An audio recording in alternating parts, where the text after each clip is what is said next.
To talk about Incarceration Nation is Michelle Alexander. She's professor of law at Ohio State University, formerly the director of the ACLU's Racial Justice Project in Northern California. She served as a law clerk for U.S. Supreme Court Justice Harry Blackmun. She's the author of the bestseller The New Jim Crow. She spoke in Santa Fe, New Mexico. And now, Michelle Alexander.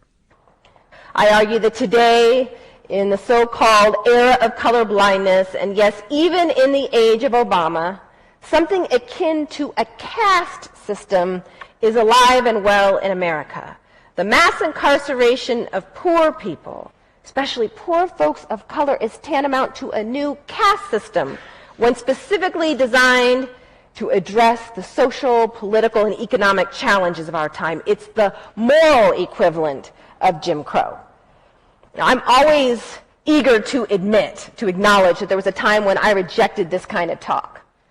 There was a time when I rejected comparisons between mass incarceration and slavery, or mass incarceration and Jim Crow, believing those kinds of claims and comparisons were exaggerations, distortions, or hyperbole. In fact, there was a time when I thought that people who were making those kinds of claims and those kinds of comparisons were actually doing more harm than good to efforts to reform our criminal justice system and achieve greater racial equality in the United States.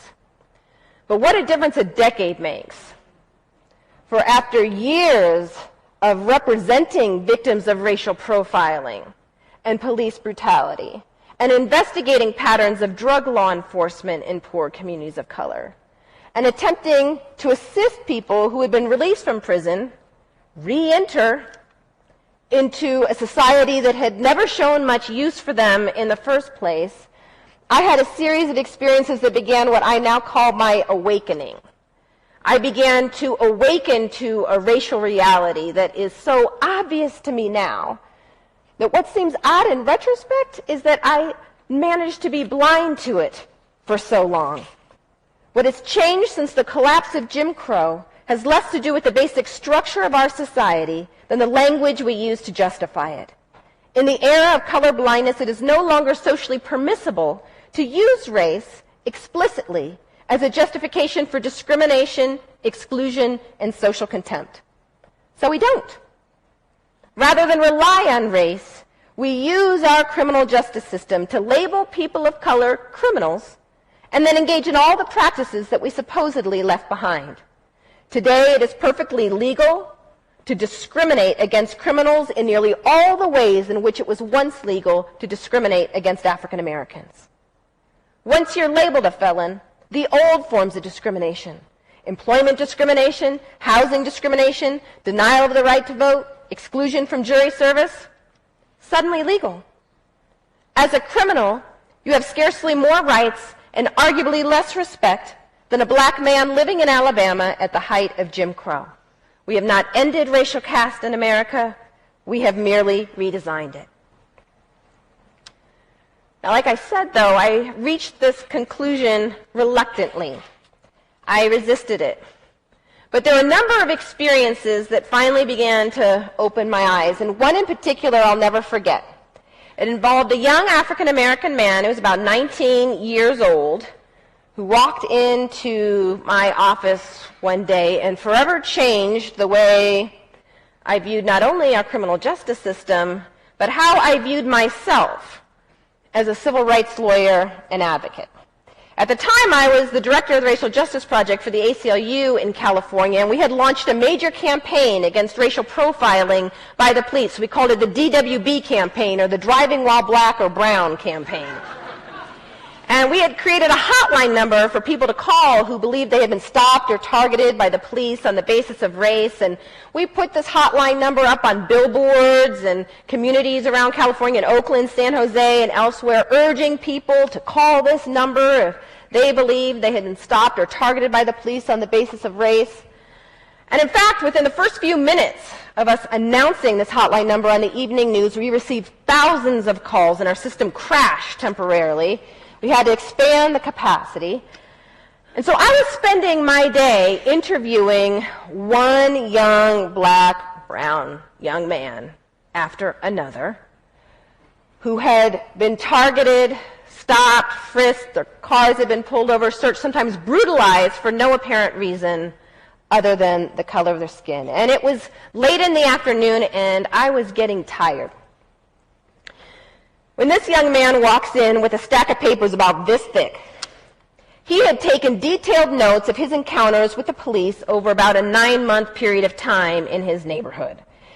He had an extraordinary amount of detail. He had dates of each encounter, descriptions of each incident, names of witnesses, in some cases badge numbers of police officers, just an unbelievable amount of documentation, detail about this pattern of police stops he had experienced in his neighborhood. And the stories of what he was describing going on in his neighborhood were corroborated by other stories we had heard coming out of his neighborhood. And I started to think, well, maybe he's the one. Maybe he's going to be our lead plaintiff in the suit we were planning to file against the Oakland Police Department, a class action suit challenging their profiling practices. And so I started asking him more questions, and I saw he was well-spoken and composed, and he was a good-looking young man, and I thought, he's the one. You know, we can put him on the television, and the media will love him. This is it. And then he said something that made me pause, and I said to him, Did you just say you're a drug felon? Did you just say you're a drug felon? We had been screening people with prior criminal convictions. When people would call our hotline number, we would send a form to them to fill out, asking them a bunch of questions about their experiences with the police, and one of them was, have you ever been convicted of a felony? We believed we couldn't represent someone in a class action lawsuit challenging racial profiling if they had a criminal record, because we knew that if they did, the media and law enforcement would be all over us saying, well, of course the police should be keeping their eye on him. He's a felon. And we knew we wouldn't be able to put him on the stand in front of a jury without him being cross-examined for an hour about his prior criminal record, taking the focus off the police conduct and putting it on the prior criminal history of the man. And so we had been screening people with prior criminal records, and he had not checked the metaphorical box. So I said to him, tell me, have you been convicted of a felony? And he gets quiet, and he stares down at the table for a few minutes, and then finally he just looks up, looks me right in the eye, and he says, yeah, I'm a felon, but let me tell you what happened to me. Let me tell you. The police framed me. They planted drugs on me, and they beat up me and my friend. He starts telling me this big, long story about how he had been set up by the police, and the police had planted drugs on him and beat him up. And I said, I am sorry. I am sorry. I cannot represent you if you have a criminal record. I tried to explain to him why that was the case and why we just couldn't possibly take that kind of risk in our litigation, and it was wrong, but I'm sorry. There's nothing I can do. Keep trying to explain, and he keeps trying to give me more information, more details. He says, I just took that plea. I took the plea because I was scared of doing time. They told me I could go, to prison for years, maybe even decades if I didn't take the plea. So I pled out. They said I would just get felony probation. I could walk out of there if I would just take the plea. And I said, I'm sorry. There is nothing that I can do. And then he becomes enraged. And he says to me, you're no better than the police. You're no better than the police. The minute I tell you I'm a felon, you just stop listening. You can't even hear what I have to say. It's like, what's to become of me? I can't get a job anywhere because of my felony record. I can't get a job anywhere.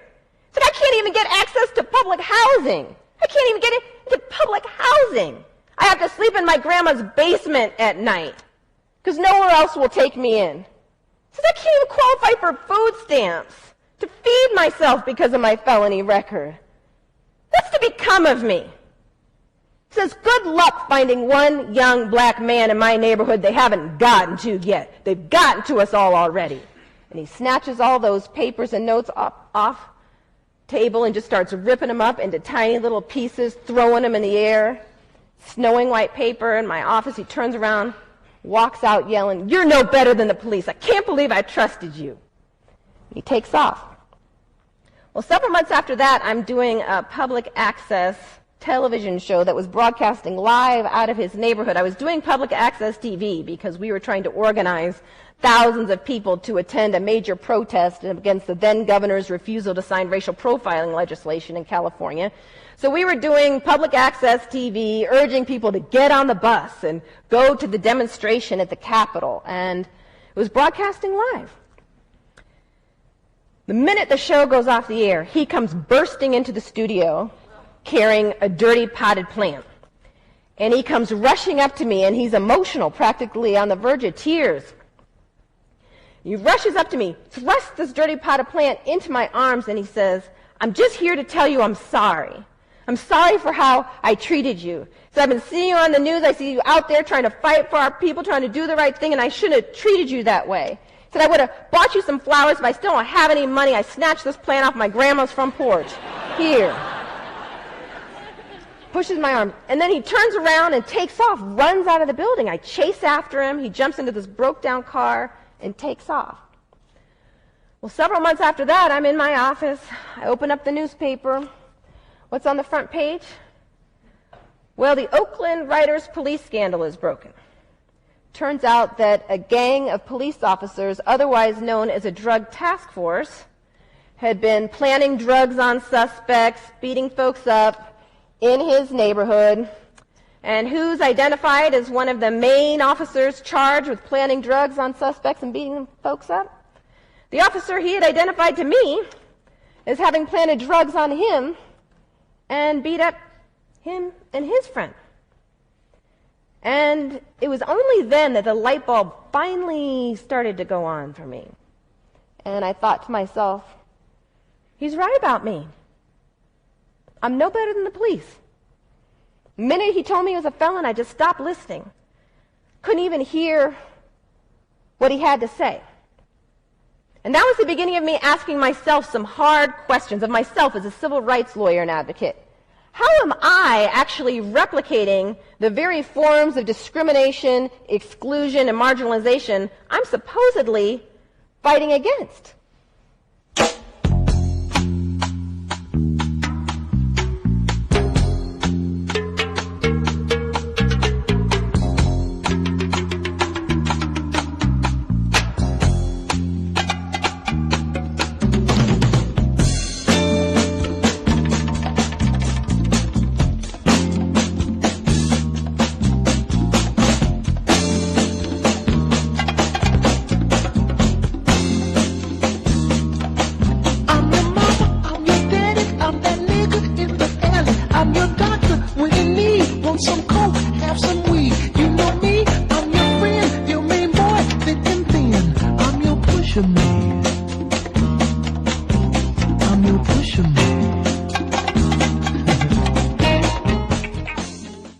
That nigger in the alley, Gus T, renegade context of white supremacy, the Katherine Massey Book Club, in for another session, hopefully to share constructive information for non-white people, victims of white supremacy. Today's date, Friday, June 12, 2026. So I have been told. Spirit of Chicago, the great Curtis Mayfield, important because we are getting to the Chicago part of the book this week. Ain't gonna be no John Burge though. This is our 9th installment on Michelle Alexander's The New Jim Crow, Mass Incarceration in the Age of Colorblindness. We are picking up, importantly, on the section The Minstrel Show. Now, Gus T has been, as emphatic and deliberate with the music throughout really throughout our history, but especially during our study of Michelle Alexander. And man, you better believe the great Curtis Mayfield from the soundtrack Superfly, the song Pusher Man, yes, out of this world intentionality. And picking up on the section, The Minstrel Show, man, ain't no gangster culture and Kanye West and gangster. The culture that is to blame is white culture. White people kept Superfly in front of black people. In fact, you can even compare to other projects that we've studied, like The Spook Who Sat by the Door. That movie book disappeared immediately. They let Superfly play in theaters in perpetuity, made a sequel and everything. What image do they want to portray? Proceeding. I don't even think she gets the Superfly in the text. Anyway, we heard the audio snippet. We finally heard from the author, Michelle Alexander, at the beginning.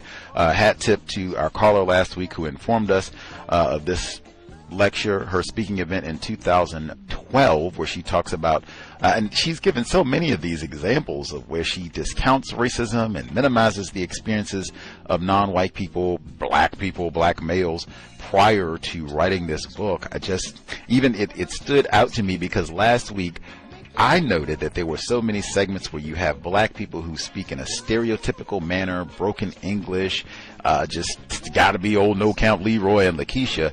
This week she made a point of saying that this young black male was very articulate, even though he's a felon and comes back with his dirty plan. Incidentally, I did not think Michelle Alexander earned an apology at all. It should be the other way around. She should be apologizing to him and us for this lame book. Spirit of Chicago. She said she was getting tired. I'm tired of this book. Katherine Massey Book Club, Context of White Supremacy, New Jim Crow Audio Section 1. I'm that nigga in the alley. I'm your doctor when I need. Want some coke, have some weed. You know me, I'm your friend, your main boy, thick and thin. I'm your pusher man. I'm your pusher man.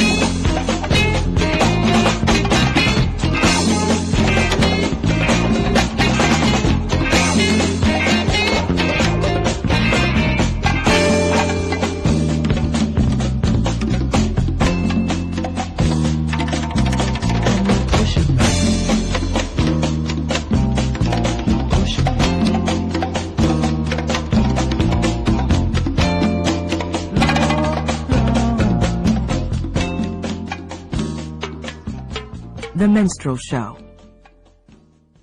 None of the foregoing should be interpreted as an excuse for the violence, decadence, or misogyny that pervades what has come to be known as gangster culture. The images and messages are extremely damaging.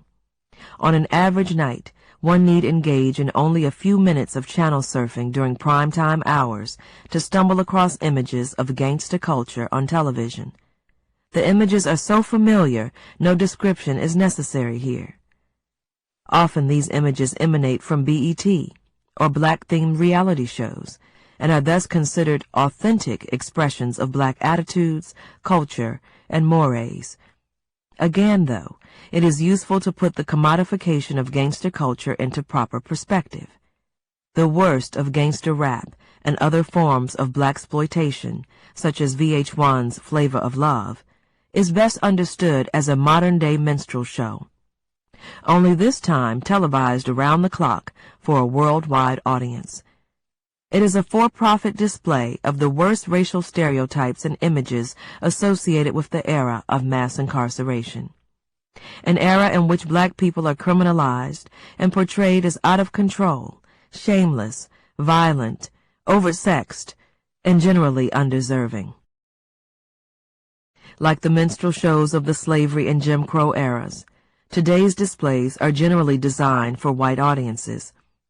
The majority of consumers of gangster rap are white suburban teenagers.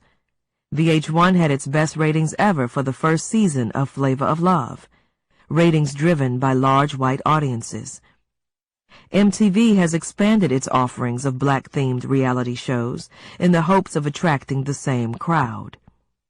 The profits to be made from racial stigma are considerable, and the fact that blacks, as well as whites, treat racial oppression as a commodity for consumption is not surprising. It is a familiar form of black complicity with racialized systems of control. Many people are unaware that, although minstrel shows were plainly designed to pander to white racism and to make whites feel comfortable with, indeed entertained by, racial oppression, African Americans formed a large part of the black minstrels' audience.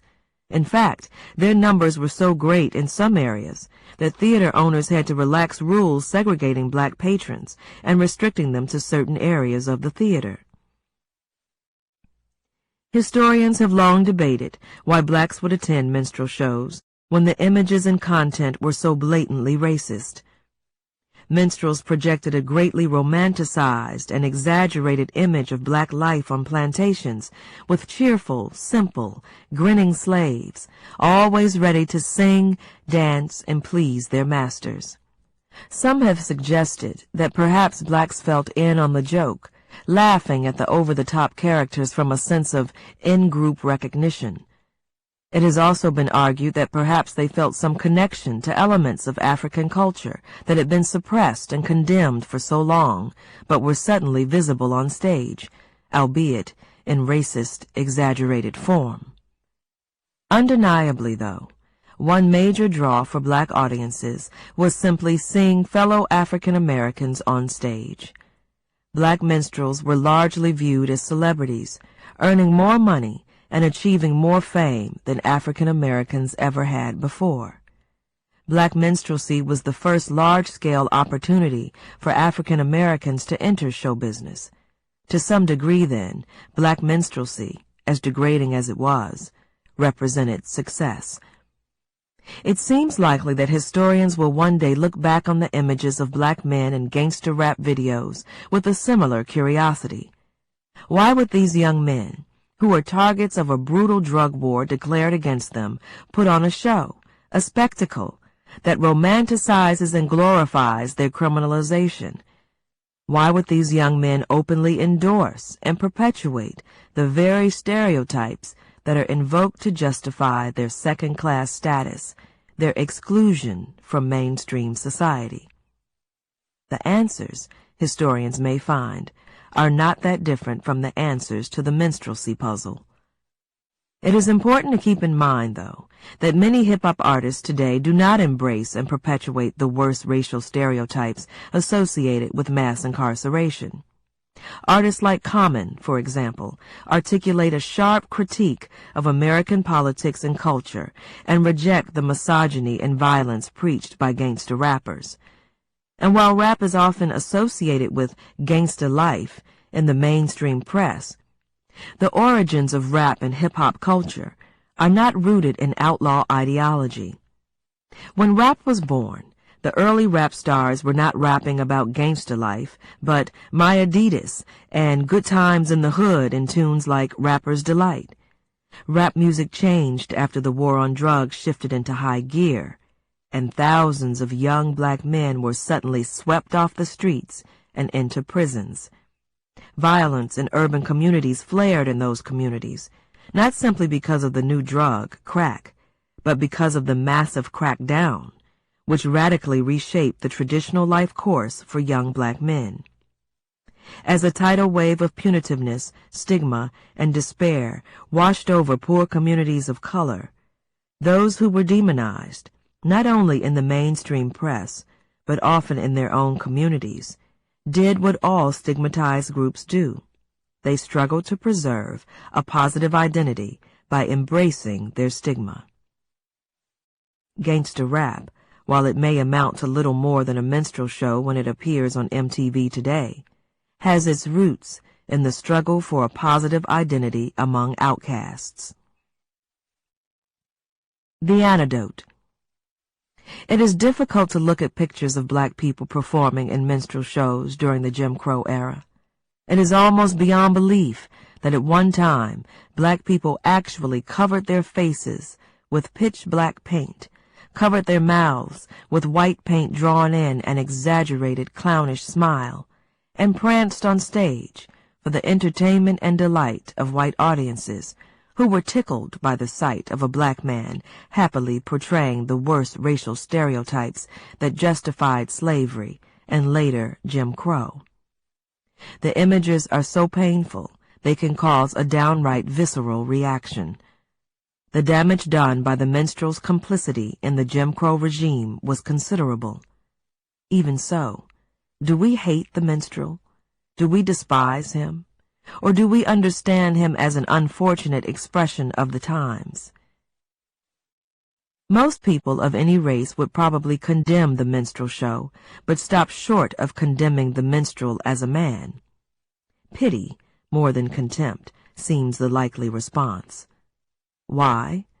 With the benefit of hindsight, we can see the minstrel in his social context. By shucking and jiving for white audiences, he was mirroring to white audiences the shame and contempt projected onto him. He might have made a decent living that way, may even have been treated as a celebrity, but from a distance we can see the emptiness, the pain.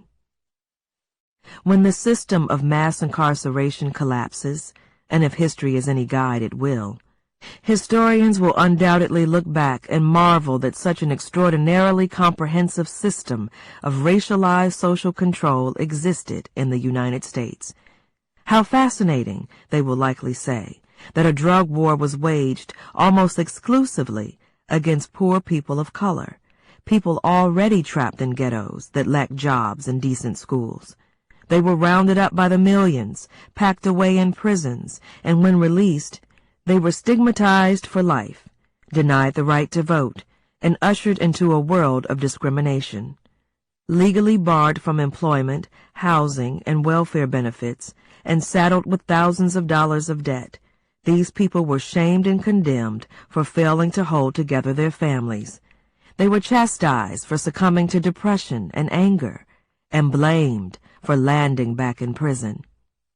Historians will likely wonder how we could describe the new caste system as a system of crime control, when it is difficult to imagine a system better designed to create rather than prevent crime. None of this is to suggest that those who break the law bear no responsibility for their conduct or exist merely as products of their environment. To deny the individual agency of those caught up in the system, their capacity to overcome seemingly impossible odds, would be to deny an essential element of their humanity. We, as human beings, are not simply organisms or animals responding to stimuli. We have a higher self, a capacity for transcendence. Yet our ability to exercise free will and transcend the most extraordinary obstacles does not make the conditions of our life irrelevant. Most of us struggle and often fail to meet the biggest challenges of our lives. Even the smaller challenges, breaking a bad habit or sticking to a diet, often prove too difficult, even for those of us who are relatively privileged and comfortable in our daily lives.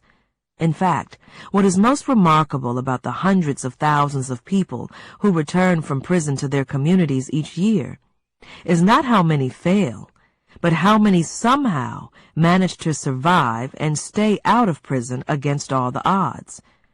Considering the design of this new system of control, it is astonishing that so many people labeled criminals still manage to care for and feed their children, hold together marriages, obtain employment, and start businesses.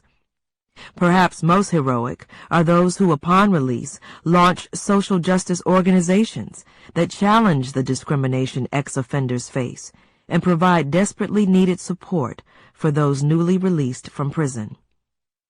These heroes go largely unnoticed by politicians who prefer to blame those who fail rather than praise with admiration and awe all those who somehow manage, despite seemingly insurmountable hurdles, to survive. As a society, our decision to heap shame and contempt upon those who struggle and fail in a system designed to keep them locked up and locked out says far more about ourselves than it does about them. There is another path. Rather than shaming and condemning an already deeply stigmatized group, we, collectively, can embrace them, not necessarily their behavior, but them, their humanness. As the saying goes, you gotta hate the crime, but love the criminal. This is not a mere platitude, it is a prescription for liberation. If we had actually learned to show love, care, compassion, and concern across racial lines during the civil rights movement, rather than go colorblind, mass incarceration would not exist today. Chapter 5. The New Jim Crow. It was no ordinary Sunday morning when presidential candidate Barack Obama stepped to the podium at the Apostolic Church of God in Chicago. It was Father's Day. Hundreds of enthusiastic congregants packed the pews at the overwhelmingly black church, eager to hear what the first black Democratic nominee for President of the United States had to say. The message was a familiar one. Black men should be better fathers. Too many are absent from their homes. For those in the audience, Obama's speech was an old tune sung by an exciting new performer. His message of personal responsibility, particularly as it relates to fatherhood, was anything but new. It had been delivered countless times by black ministers in churches across America. The message had also been delivered on a national stage by celebrities such as Bill Cosby and Sidney Poitier. And the message had been delivered with great passion by Louis Farrakhan, who more than a decade earlier summoned 1 million black men to Washington, D.C. for a day of atonement and recommitment to their families and communities. The mainstream media, however, treated the event as big news, and many pundits seemed surprised that the black congregants actually applauded the message. For them, it was remarkable that black people nodded in approval when Obama said, "If we are honest with ourselves, we'll admit that too many fathers are missing from too many lives and too many homes. Too many fathers are MIA. Too many fathers are AWOL. They have abandoned their responsibilities. They're acting like boys instead of men. And the foundations of our families are weaker because of it. You and I know this is true everywhere. But nowhere is this more true than in the African American community." The media did not ask, and Obama did not tell, where the missing fathers might be found. The following day, social critic and sociologist Michael Eric Dyson published a critique of Obama's speech in Time magazine. He pointed out that the stereotype of black men being poor fathers may well be false. Research by Boston College social psychologist Rebecca Levine Coley found that black fathers not living at home are more likely to keep in contact with their children than fathers of any other ethnic or racial group. Dyson chided Obama for evoking a black stereotype for political gain, pointing out that Obama's words may have been spoken to black folk, but they were aimed at those whites still on the fence about whom to send to the White House. Dyson's critique was a fair one, but like other media commentators, he remained silent about where all the absent black fathers could be found. He identified numerous social problems plaguing black families, such as high levels of unemployment, discriminatory mortgage practices, and the gutting of early childhood learning programs. Not a word was said about prisons. The public discourse regarding missing black fathers closely parallels the debate about the lack of eligible black men for marriage. The majority of black women are unmarried today, including 70% of professional black women. "Where have all the black men gone?" is a common refrain heard among black women frustrated in their efforts to find life partners. The sense that black men have disappeared is rooted in reality. The U.S. Census Bureau reported in 2002 that there are nearly 3 million more black adult women than men in black communities across the United States, a gender gap of 26%. In many urban areas, the gap is far worse, rising to more than 37% in places like New York City. The comparable disparity for whites in the United States is 8%. Although 1 million black men can be found in prisons and jails, public acknowledgement of the role of the criminal justice system in disappearing black men is surprisingly rare. Even in the black media, which is generally more willing to raise and tackle issues related to criminal justice, an eerie silence can often be found. Ebony magazine, for example, ran an article in December 2006 entitled, "Where Have the Black Men Gone?" The author posed the popular question, but never answered it. He suggested we'll find our black men when we rediscover God, family, and self-respect. A more cynical approach was taken by Tyra Banks, the popular talk show host, who devoted a show in May 2008 to the recurring question, where have all the good black men gone? She wondered aloud whether black women are unable to find good black men because too many of them are gay or dating white women. No mention was made of the war on drugs or mass incarceration.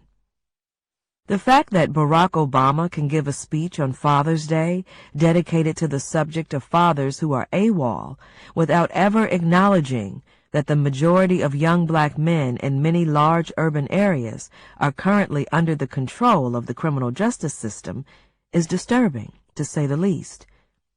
What is more problematic, though, is that hardly anyone in the mainstream media noticed the oversight. One might not expect serious analysis from Tyra Banks, but shouldn't we expect a bit more from the New York Times and CNN? Hundreds of thousands of black men are unable to be good fathers for their children, not because of a lack of commitment or desire, but because they are warehoused in prisons, locked in cages. They didn't walk out on their families voluntarily. They were taken away in handcuffs, often due to a massive federal program known as the War on Drugs. More African American adults are under correctional control today, in prison or jail, on probation or parole, than were enslaved in 1850, a decade before the Civil War began. The mass incarceration of people of color is a big part of the reason that a black child born today is less likely to be raised by both parents than a black child born during slavery. The absence of black fathers from families across America is not simply a function of laziness, immaturity, or too much time watching SportsCenter. Thousands of black men have disappeared into prisons and jails, locked away for drug crimes that are largely ignored when committed by whites.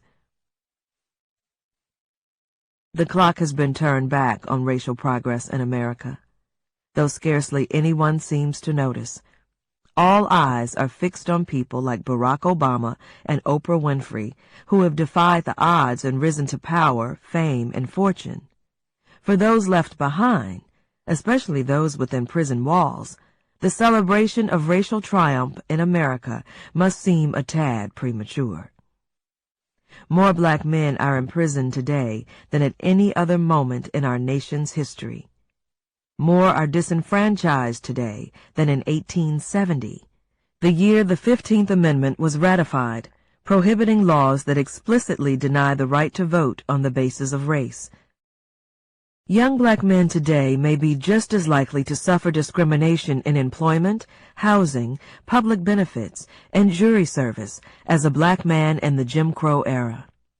Discrimination that is perfectly legal because it is based on one's criminal record.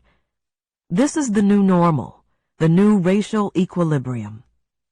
The launching of the war on drugs and the initial construction of the new system required the expenditure of tremendous political initiative and resources.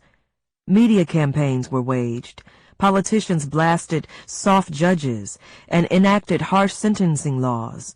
Poor people of color were vilified. The system now, however, requires very little maintenance or justification. In fact, if you're white and middle class, you might not even realize the drug war is still going on. Most high school and college students today have no recollection of the political and media frenzy surrounding the drug war in the early years. They were young children when the war was declared, or not even born yet. Crack is out. Terrorism is in. Today, the political fanfare and the vehement, racialized rhetoric regarding crime and drugs are no longer necessary. Mass incarceration has been normalized, and all of the racial stereotypes and assumptions that gave rise to the system are now embraced, or at least internalized, by people of all colors, from all walks of life, and in every major political party. We may wonder aloud, where have the black men gone? But deep down, we already know. It is simply taken for granted that in cities like Baltimore and Chicago, the vast majority of young black men are currently under the control of the criminal justice system, or branded criminals for life. This extraordinary circumstance, unheard of in the rest of the world, is treated here in America as a basic fact of life, as normal as separate water fountains were just a half-century ago. States of denial. The claim that we really know where all the black men have gone may inspire considerable doubt. If we know, why do we feign ignorance? Could it be that most people really don't know? Is it possible that the roundup, lockdown, and exclusion of black men en masse from the body politic has occurred largely unnoticed? The answer is yes and no. Much has been written about the ways in which people manage to deny, even to themselves, that extraordinary atrocities, racial oppression, and other forms of human suffering have occurred or are occurring. Criminologist Stanley Cohen wrote perhaps the most important book on the subject, States of Denial. The book examines how individuals and institutions, victims, perpetrators, and bystanders know about yet deny the occurrence of oppressive acts. They see only what they want to see and wear blinders to avoid seeing the rest. This has been true about slavery, genocide, torture, and every form of systemic oppression. Cohen emphasizes that denial, though deplorable, is complicated. It is not simply a matter of refusing to acknowledge an obvious, though uncomfortable, truth. Many people know and not know the truth about human suffering at the same time. In his words, denial may be neither a matter of telling the truth nor intentionally telling a lie. There seems to be states of mind, or even whole cultures, in which we know and don't know at the same time. Today, most Americans know and don't know the truth about mass incarceration. For more than 3 decades, images of black men in handcuffs have been a regular staple of the evening news. We know that large numbers of black men have been locked in cages. In fact, it is precisely because we know that black and brown people are far more likely to be imprisoned that we, as a nation, have not cared too much about it. We tell ourselves they deserve their fate, even though we know and don't know that whites are just as likely to commit many crimes, especially drug crimes. We know that people released from prison face a lifetime of discrimination, scorn, and exclusion, and yet we claim not to know that an undercaste exists. We know and we don't know at the same time. Upon reflection, it is relatively easy to understand how Americans come to deny the evils of mass incarceration. Denial is facilitated by persistent racial segregation in housing and schools, by political demagoguery, by racialized media imagery, and by the ease of changing one's perception of reality simply by changing television channels.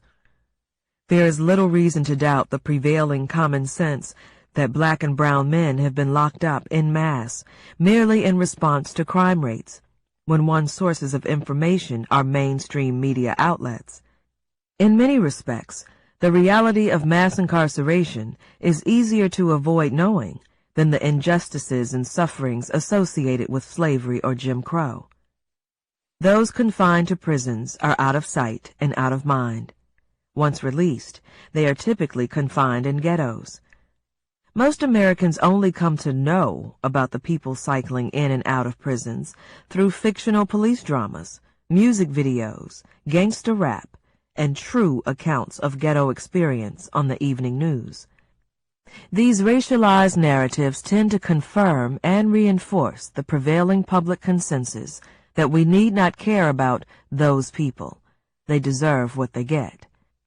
Of all the reasons that we fail to know the truth about mass incarceration, though, one stands out: a profound misunderstanding regarding how racial oppression actually works.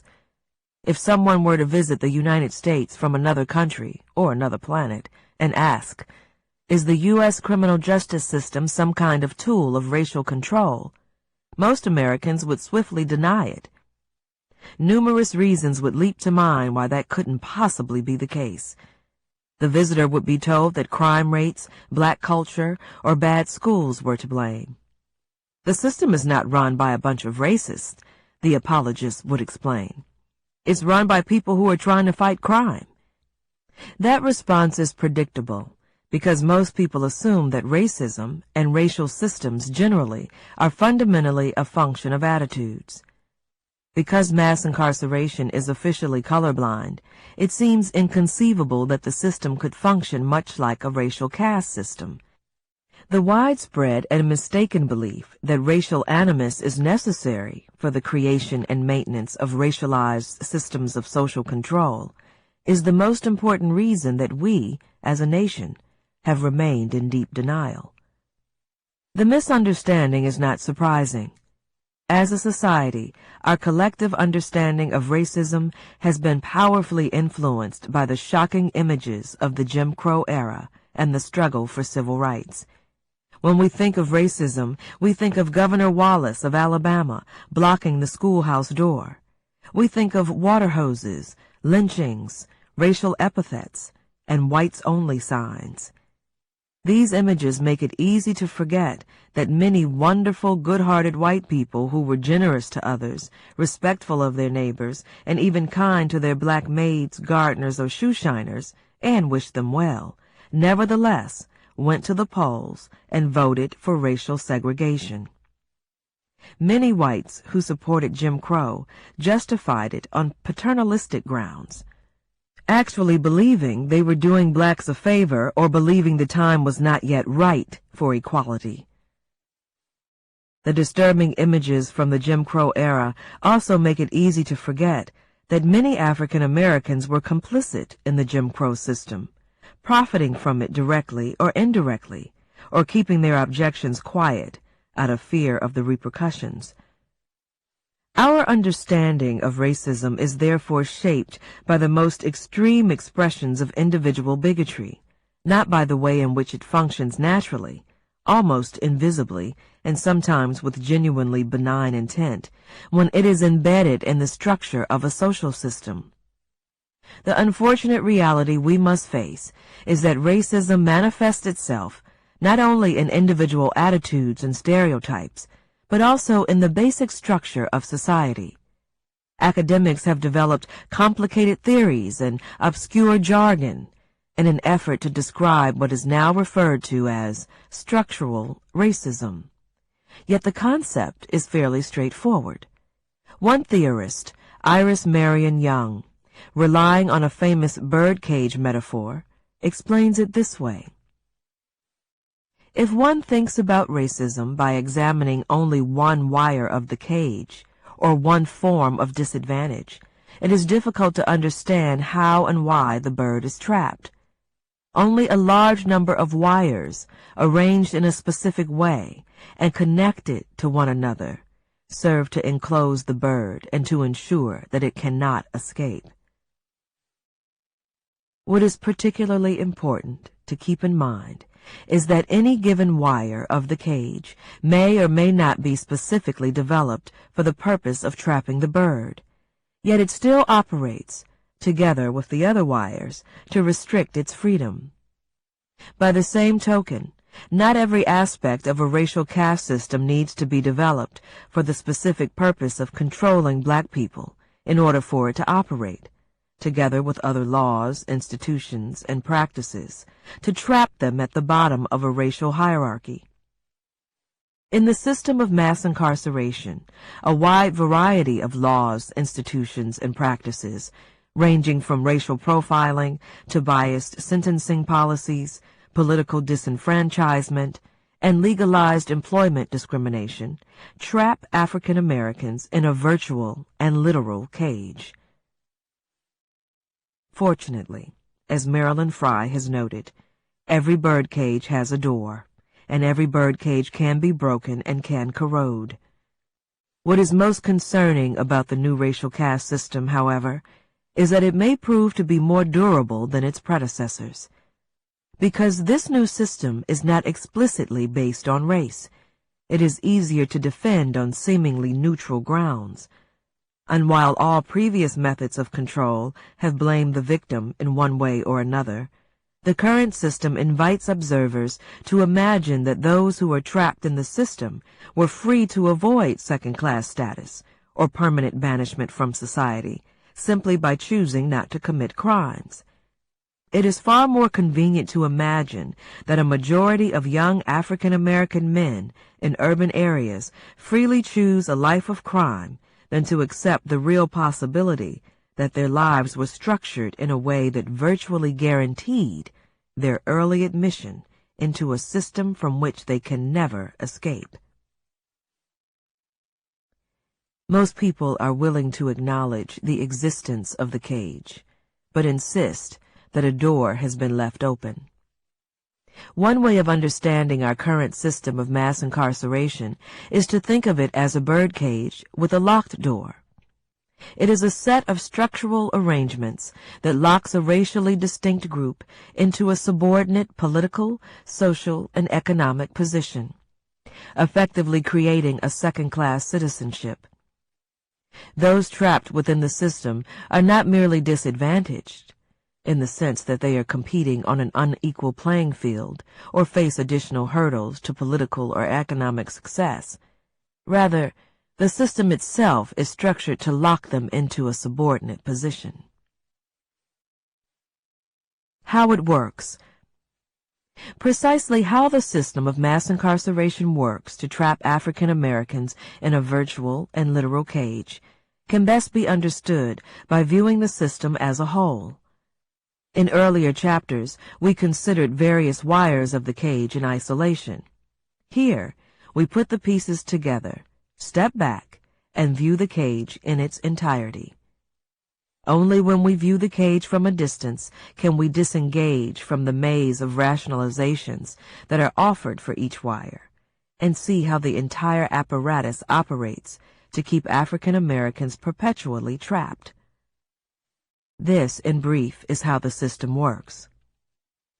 The war on drugs is the vehicle through which extraordinary numbers of black men are forced into the cage.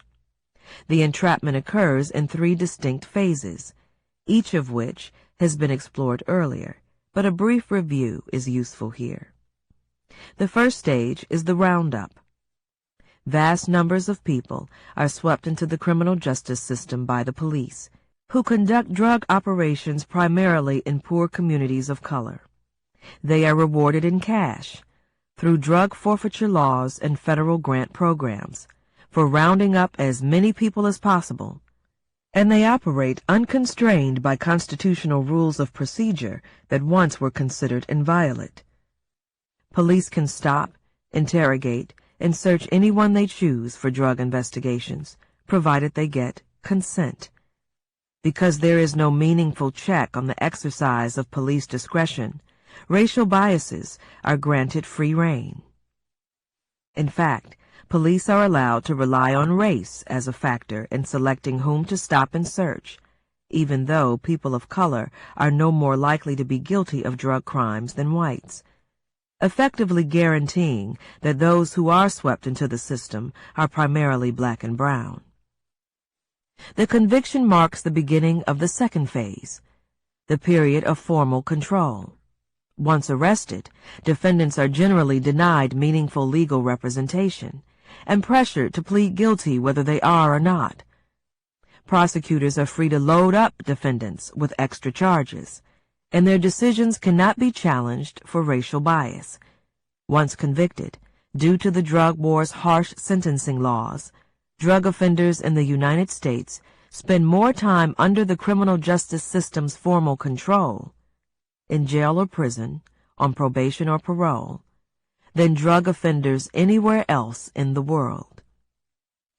While under formal control, virtually every aspect of one's life is regulated and monitored by the system, and any form of resistance or disobedience is subject to swift sanction. This period of control may last a lifetime, even for those convicted of extremely minor nonviolent offenses. But the vast majority of those swept into the system are eventually released. They are transferred from their prison cells to a much larger invisible cage. The final stage has been dubbed by some advocates as the period of invisible punishment. This term, first coined by Jeremy Travis, is meant to describe the unique set of criminal sanctions that are imposed on individuals after they step outside the prison gates. A form of punishment that operates largely outside of public view and takes effect outside the traditional sentencing framework. These sanctions are imposed by operation of law rather than decisions of a sentencing judge. Yet, they often have a greater impact on one's life course than the months or years one actually spends behind bars. These laws operate collectively to ensure that the vast majority of convicted offenders will never integrate into mainstream white society. They will be discriminated against, legally, for the rest of their lives, denied employment, housing, education, and public benefits. Unable to surmount these obstacles, most will eventually return to prison and then be released again, caught in a closed circuit of perpetual marginality. In recent years, advocates and politicians have called for greater resources devoted to the problem of prisoner re-entry, in view of the unprecedented numbers of people who are released from prison and return to their communities every year. While the terminology is well-intentioned, it utterly fails to convey the gravity of the situation facing prisoners upon their release. People who have been convicted of felonies almost never truly re-enter the society they inhabited prior to their conviction. Instead, they enter a separate society, a world hidden from public view, governed by a set of oppressive and discriminatory rules and laws that don't apply to everyone else. They become members of an undercaste, an enormous population of predominantly black and brown people who, because of the drug war, are denied basic rights and privileges of American citizenship and are permanently relegated to an inferior status. This is the final phase, and there is no going back. Nothing new? Some might argue that as disturbing as this system appears to be, there is nothing particularly new about mass incarceration. It is merely a continuation of past drug wars and biased law enforcement practices. Racial bias in our criminal justice system is simply an old problem that has gotten worse, and the social excommunication of criminals has a long history. It is not a recent invention. There is some merit to this argument. Race has always influenced the administration of justice in the United States. Since the day the first prison opened, people of color have been disproportionately represented behind bars. In fact, the very first person admitted to a U.S. penitentiary was a light-skinned Negro in excellent health, described by an observer as one who was born of a degraded and depressed race and had never experienced anything but indifference and harshness. Biased police practices are also nothing new, a recurring theme of African American experience since blacks were targeted by the police as suspected runaway slaves. And every drug war that has ever been waged in the United States, including alcohol prohibition, has been tainted or driven by racial bias. Even post-conviction penalties have a long history. The American colonies passed laws barring criminal offenders from a wide variety of jobs and benefits, automatically dissolving their marriages and denying them the right to enter contracts. These legislatures were following a long tradition dating back to ancient Greece of treating criminals as less than full citizens. Although many collateral sanctions were repealed by the late 1970s, arguably the drug war simply revived and expanded a tradition that has ancient roots, a tradition independent of the legacy of American slavery. In view of this history, and considering the lack of originality in many of the tactics and practices employed in the era of mass incarceration, there is good reason to believe that the latest drug war is just another drug war corrupted by racial and ethnic bias. But this view is correct only to a point.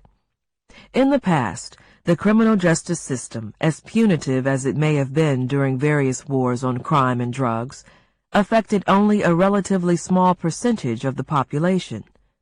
Because civil penalties and sanctions imposed on ex-offenders applied only to a few, they never operated as a comprehensive system of control over any racially or ethnically defined population.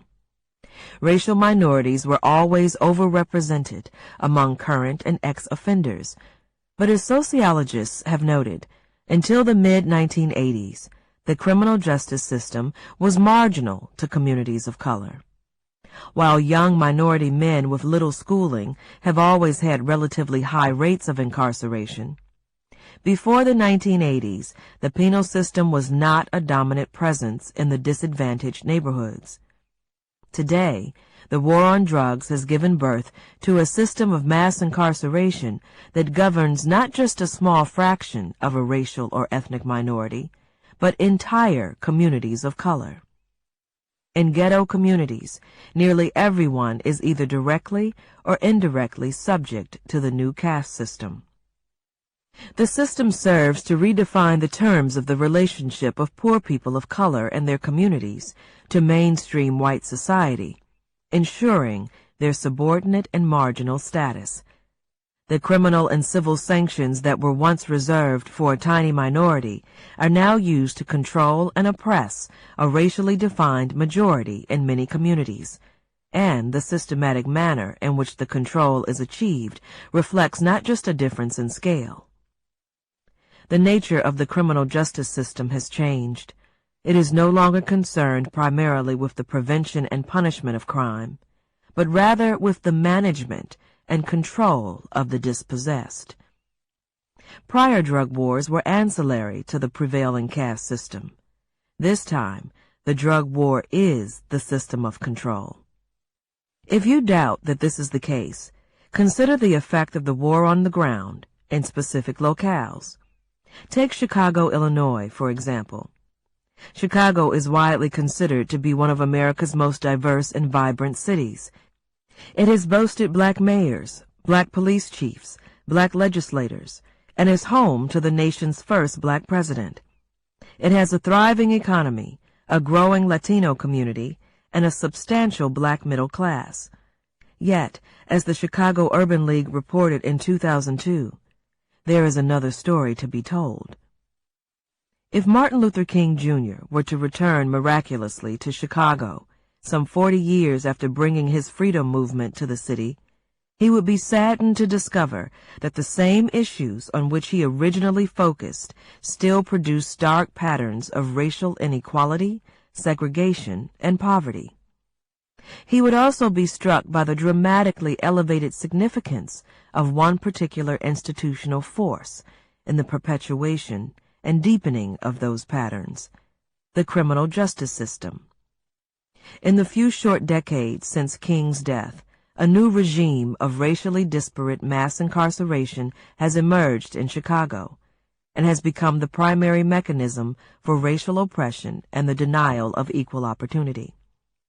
In Chicago, like the rest of the country, the war on drugs is the engine of mass incarceration, as well as the primary cause of gross racial disparities in the criminal justice system and in the ex-offender population. About 90% of those sentenced to prison for a drug offense in Illinois are African American. White drug offenders are rarely arrested, and when they are treated more favorably at every stage of the criminal justice process, including plea bargaining and sentencing. Whites are consistently more likely to avoid prison and felony charges, even when they are repeat offenders. Black offenders, by contrast, are routinely labeled felons and released into a permanent racial undercaste.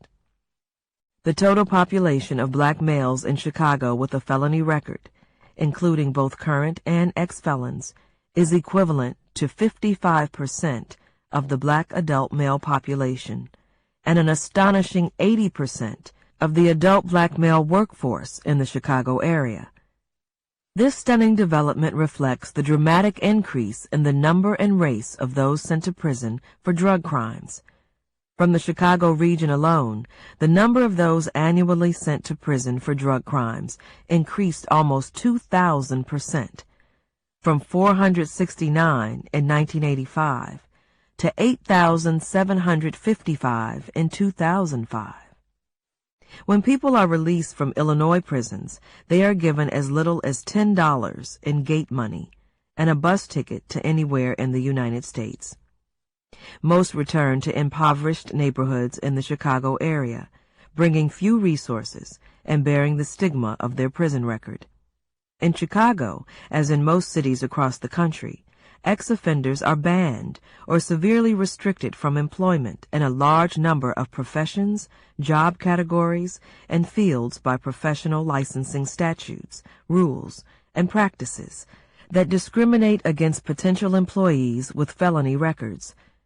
According to a study conducted by the DePaul University College of Law in 2000, of the then 98 occupations requiring licenses in Illinois, 57 place stipulations and/or restrictions on applicants with a criminal record. Even when not barred by law from holding specific jobs, ex-offenders in Chicago find it extraordinarily difficult to find employers who will hire them, regardless of the nature of their conviction. They are also routinely denied public housing and welfare benefits, and they find it increasingly difficult to obtain education, especially now that funding for public education has been hard hit due to exploding prison budgets. The impact of the new caste system is most tragically felt among the young. In Chicago, as in other cities across the United States, young black men are more likely to go to prison than to college. As of June 2001, there were nearly 20,000 more black men in the Illinois state prison system than enrolled in the state's public universities. In fact, there were more black men in the state's correctional facilities that year just on drug charges than the total number of black men enrolled in undergraduate degree programs in state universities.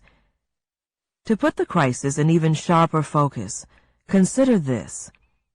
Just 992 black men received a bachelor's degree from Illinois state universities in 1999, while roughly 7,000 black men were released from the state prison system the following year just for drug offenses.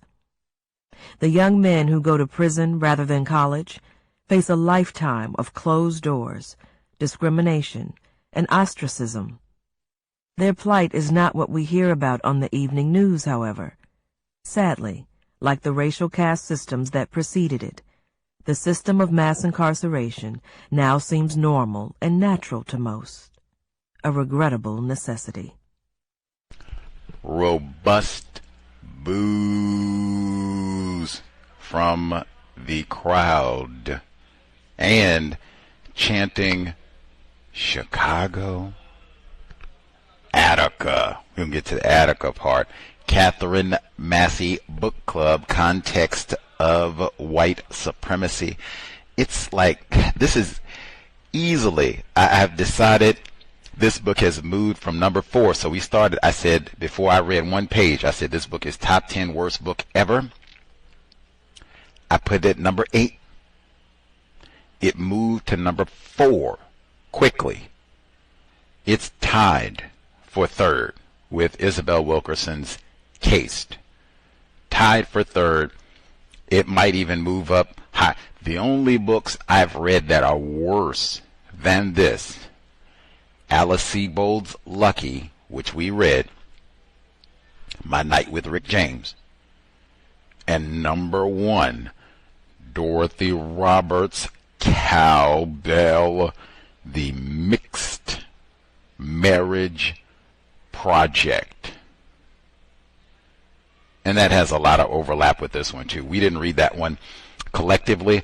I read that personally, and then Dorothy Roberts, she's been a guest on the Cows many times over. She came to Seattle to promote this filth, lies, trash, this for Negro History Month, no less, like really put our face in it. But that is in the archives, that talk. More on that later. Anyway, but this book now is number 3. Third worst book of all time, tied with Isabel Wilkerson's Cased. Man, I don't remember reading a book other than Dorothy Roberts where I have so consistently said, like, wow, she is just telling like big ball lies. Like big ball lies. Like say like South Africa. Oh, that's South Africa. That's next to Brazil. Big ball lies. Like President Obama, he's classified as white. Big ball lies. Bill Clinton, he's been dead for 20 years. Big ball lies. Things that you can easily, like in 5 seconds, whip out your phone or go grab a 10-year-old who is functional and prove or disprove this. Is Bill Clinton still alive? You can go ask your child, probably, if they're over the age of 9 and got a smartphone, is Bill Clinton still alive? Oh yeah, we can find that out right quick. This high yellow heifer, I said, the red bone deception. I even have to pause because this week, just like days ago, I was reminded a part of the breadcrumb trail about how we got to this book, reading this book, The New Jim Crow, at this moment, spring 2026. We started this year reading Shar Adams' Black Owned, The Revolutionary Life of the Black Bookstore. I learned so much reading that book, but at the very end, and the ending of that book is very poor. It's not nowhere near as bad as this book, but the end is very poor. There is a book list at the end, top 10 books that black bookstores, that black booksellers said everybody got to read. Everybody got to read. These are 10 books. She curated the list, put it together. This book was number 2. Now, I don't know if they're listed in order, but this book was number 2. The fact that this book is on such a list at all, and then it next to Minister Malcolm X autobiography, in place of the ISIS Papers, Delectable Negro, Code Book, you pick. This book is there.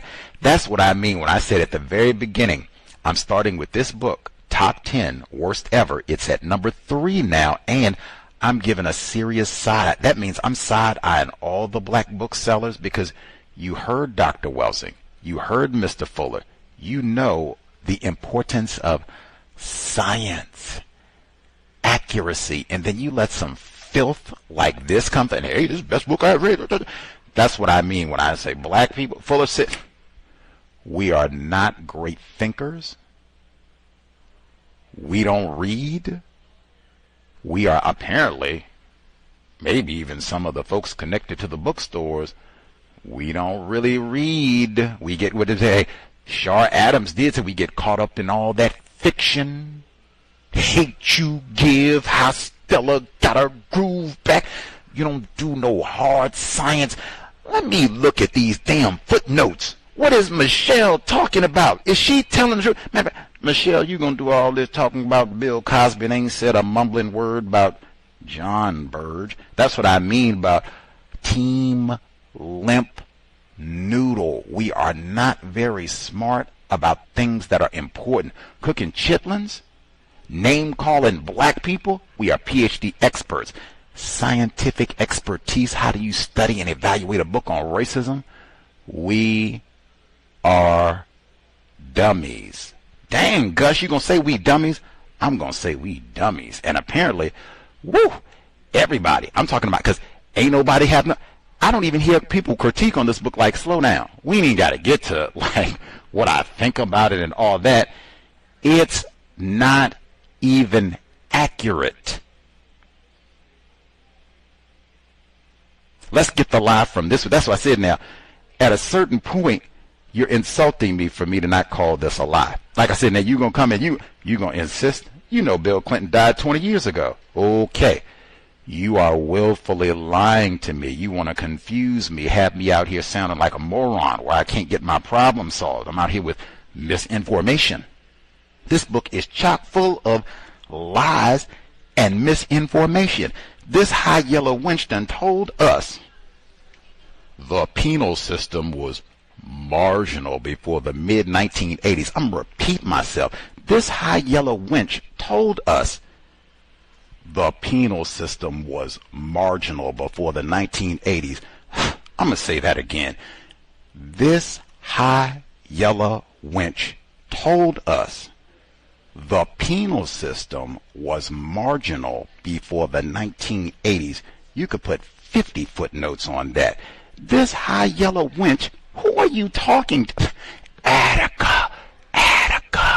You must think we're retarded. And because this book ended up on top 10 list, Jesse Jackson Sr., the late Jesse Jackson Jr., shilled for this book, we are out of our mind. Retarded, ignorant, we don't read, team, limp. I would look at anybody. You are retarded. Michelle Alexander, are you retarded or are you lying? You're going to have to pick one. Ain't no other choices on the board. Are you retarded? Are you lying to what I've been? The red bone deception. The penal system was marginal before the 1980s. Bot said, tell that to the black male sitting in Attica in 1971. Bot said, tell that to the black males locked up under the 1973 Rockefeller laws in New York. Tell them, hey, penal system was marginal in your life, black brother. Who is this high yellow wench? Oh my God, the red. I said from the beginning, this is my brass knuckles. I'm like, oh my God. And I keep having to point back. Shaw Adams, I'm looking at y'all. How does this book, is it because, let me even slow down. Did this book by this lion high yellow wench, did this book end up on your shelf? Talking to you, did this book end up on your shelf? Black boy who doesn't read, black girl who doesn't read, TV watching Netflix all day. Did this book end up on your shelf, on your top 10 list? You got to brag and boast. You don't even read, but you got to brag about this high yellow wench's book because Whitey said so.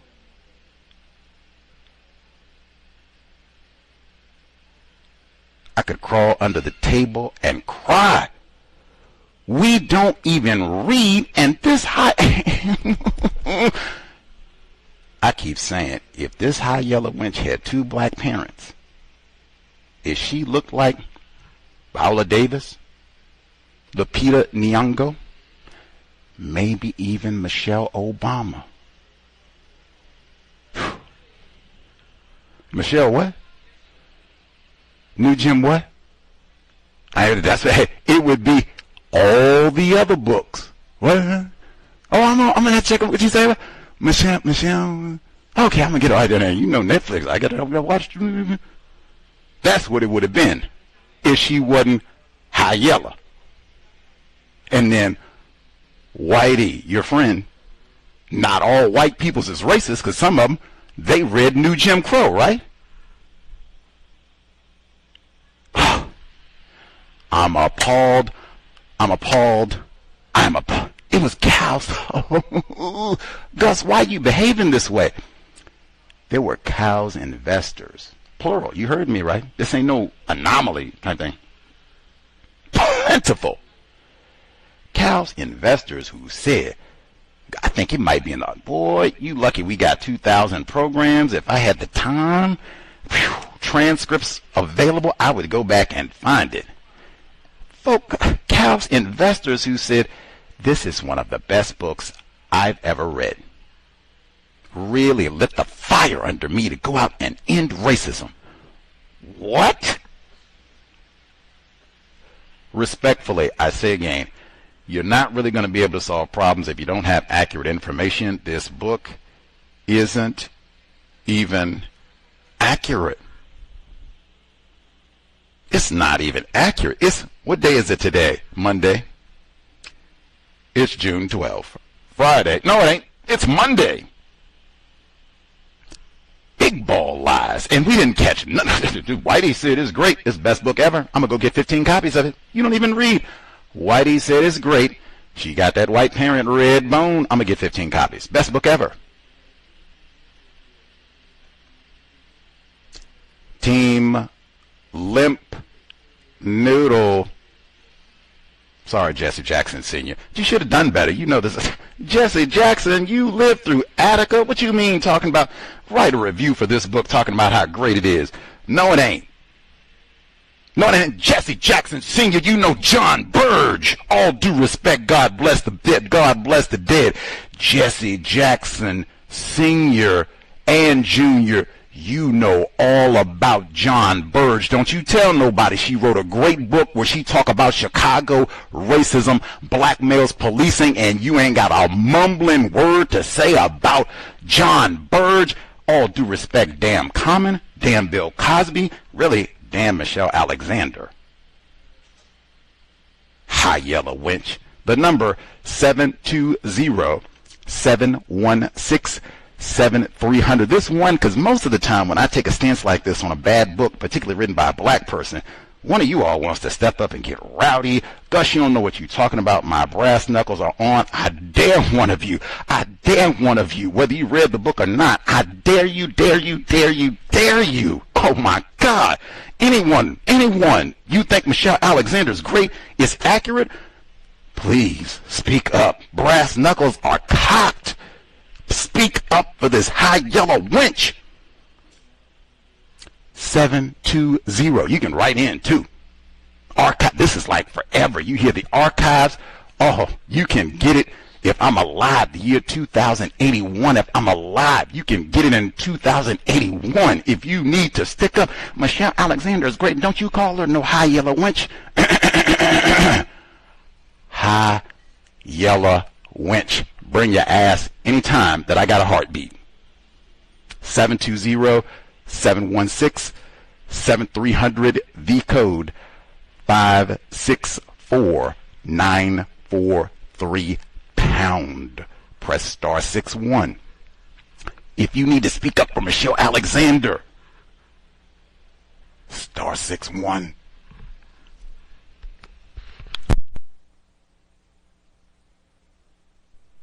Email untiljustice@gmail.com. untiljustice@gmail.com. Easily one of the third worst book I've ever read. Easily. And even, dang, that means just this calendar year, 2026, I read the worst book ever and the third worst book ever. Tough reading for 2026, man. Like, man. Woo. Okay. Folks who have commentary to share. See, our caller, much obliged, provided the sound clip that we heard at the beginning of old high yellow Michelle Alexander talking about this black male who brought her a dirty, even hearing that story, and then when I heard today, like, that right there, in my view, is minstrel performance through and through. You can go out to a mostly white audience anywhere in the world, talk about some felon, Negro, male, crack peddler who brought you enraged and he was about to rape and strangle me. And then he came black and brought a dirty plant that he stole off his grandma's porch. That's your minstrel performance right there. high yellow winch. But our caller, 5962, much obliged, sir, for the audio. He told us about it last week, and then he followed up with the email to confirm, like, I didn't make it up, Gus T. I did my homework. Much obliged, sir. So we got to hear it in total. Proceed. Yes, sir. Can I be heard? Yes, sir. Yeah, just to start with that clip right there, I wholeheartedly believe the second part of that story was a bold-faced lie. I don't think he came in there with no dirty flower pot to apologize to her. I think interrogating it with the bot, I told the bot that I feel like this book is written in a very shock and awe manner, where she loads up with a bunch of inaccuracies, lies, or things that she thinks she won't investigate, and then she'll clean up a few things that work within the text, and then she'll leave other things for you to go figure out. So I think that that whole second part of that mail coming back with the dirty flower pot was a lie.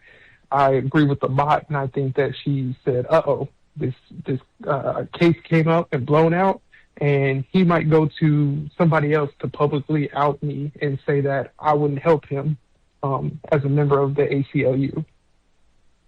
From today, the first thing that I wanted to know is that when she mentions Obama in the speeches, quotes that he gave, as well as Miss Iris Young, she did not speak in a broken English manner when she was using those quotes. And I know we've already noted that President Obama has a white parent, and this Miss Iris Young appears to be a white woman, at least from the pictures I'm able to see. So I just wanted to note that she did not speak in that broken manner that she did with the other characters of her book. From the minstrel show portion, to me it was written in a way that seems like she was blaming black people for participating in the minstrel shows, both in a historical manner and in a modern day manner. When she was mentioning Common, and just think about other rappers out there, Talib Kweli, those type of rappers who try to give positive messages in their rap. She doesn't interrogate that white people won't allow them to make that kind of music. There won't be a whole bunch of Commons in the rap game making music that way.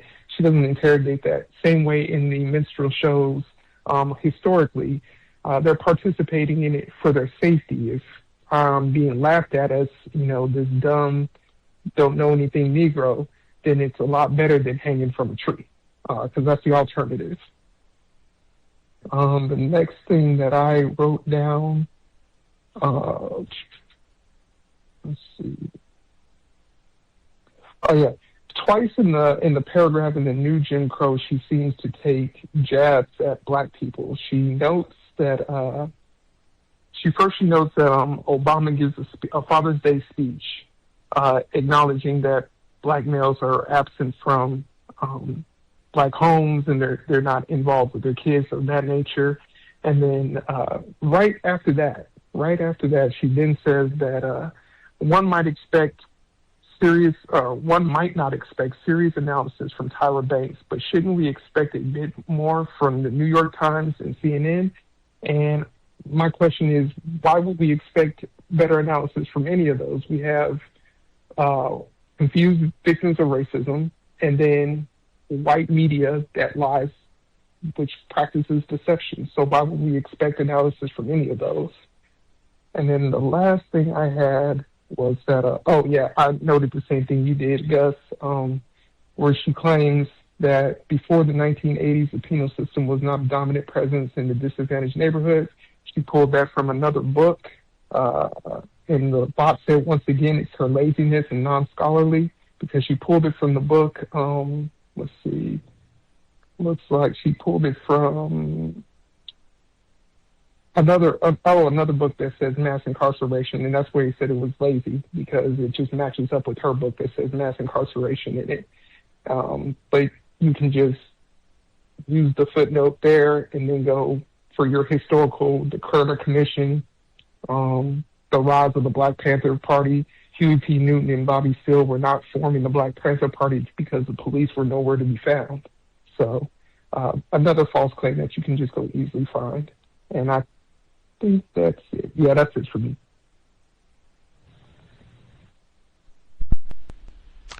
Much obliged for your commentary, sir. I guess for us to make sure we got the theory you think regarding her 2012 speech or performance, where she says this black dude came back with this dirty plant that he stole from his grandmother's house to apologize to her and affirm that she has been out here fighting a good fight for our people.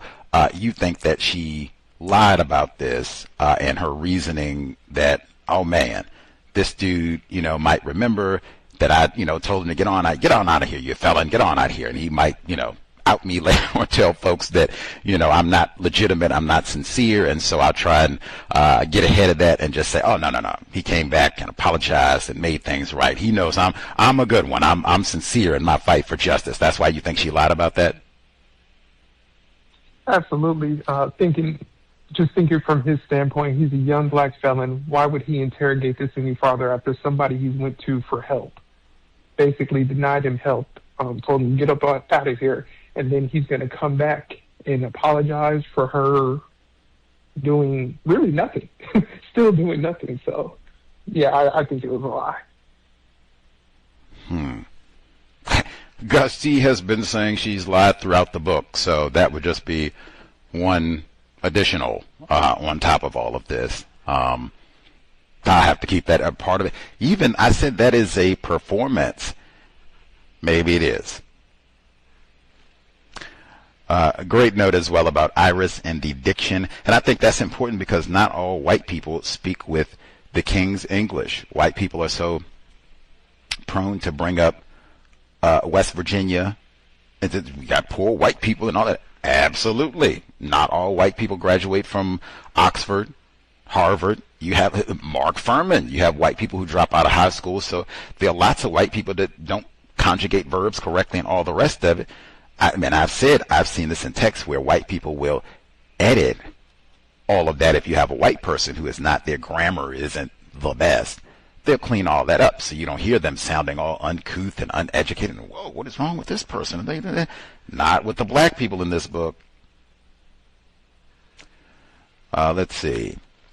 I'll get one email in and then get some of my comments, other folks, if they have questions as well. Email number 1.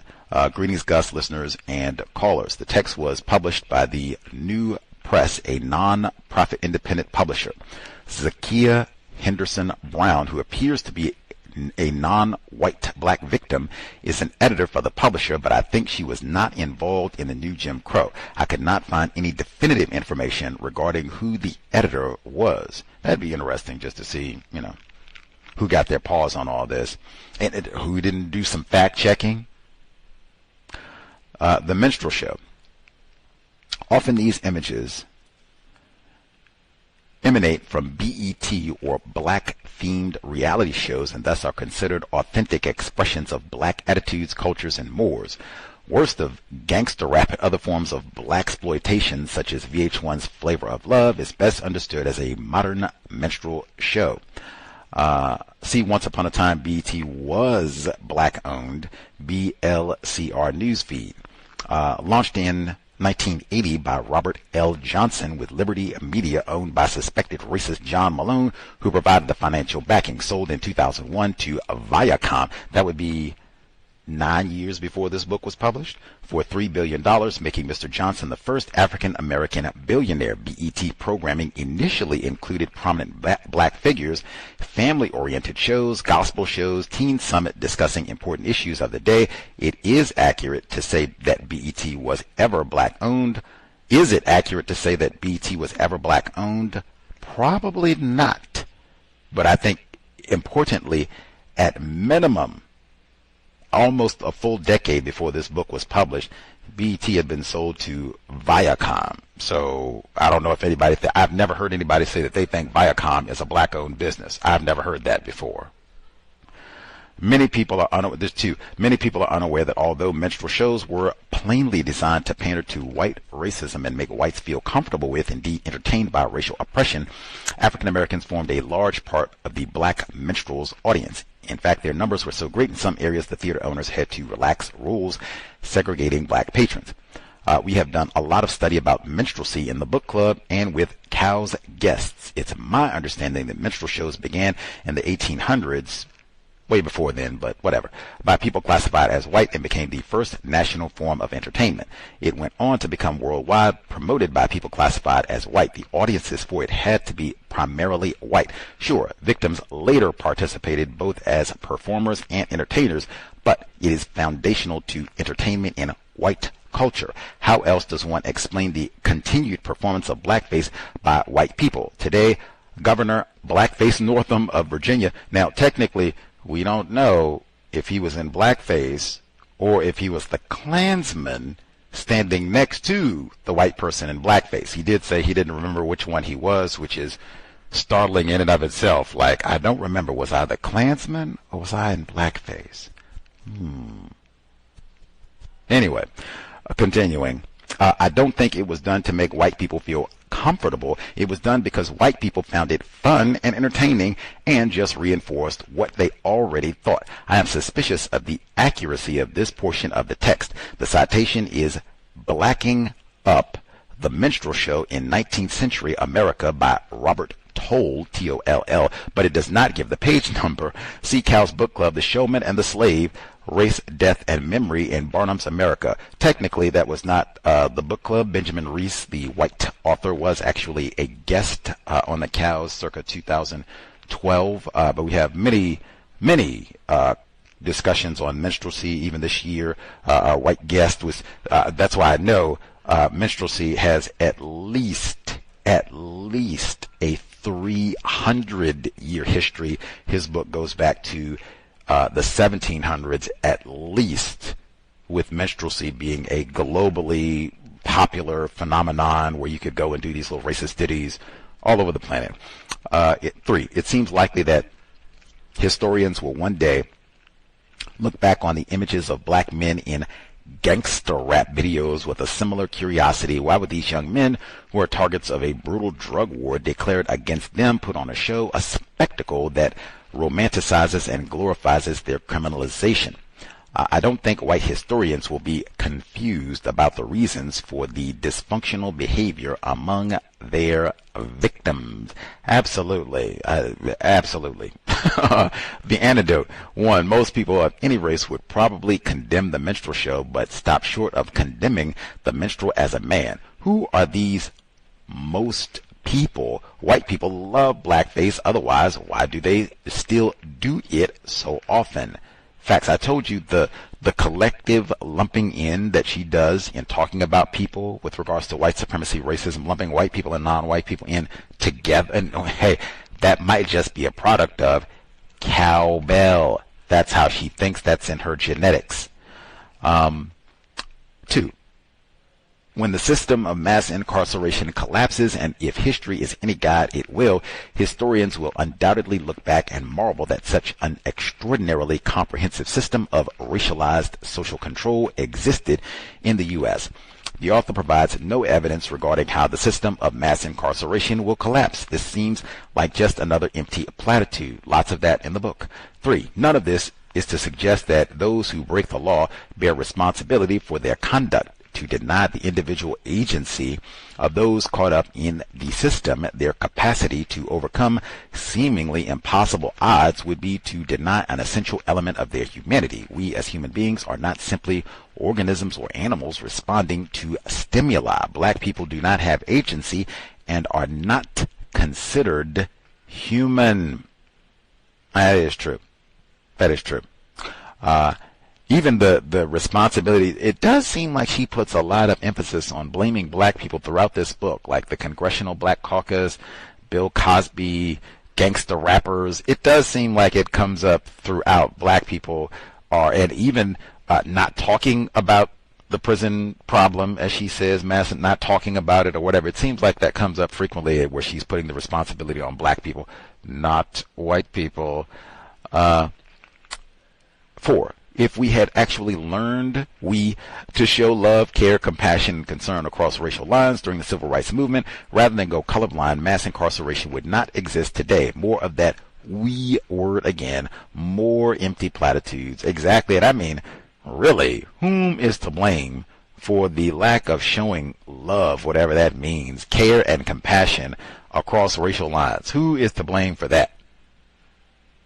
Dr. King? Rosa Parks? Black Panther Party? New Jim Crow.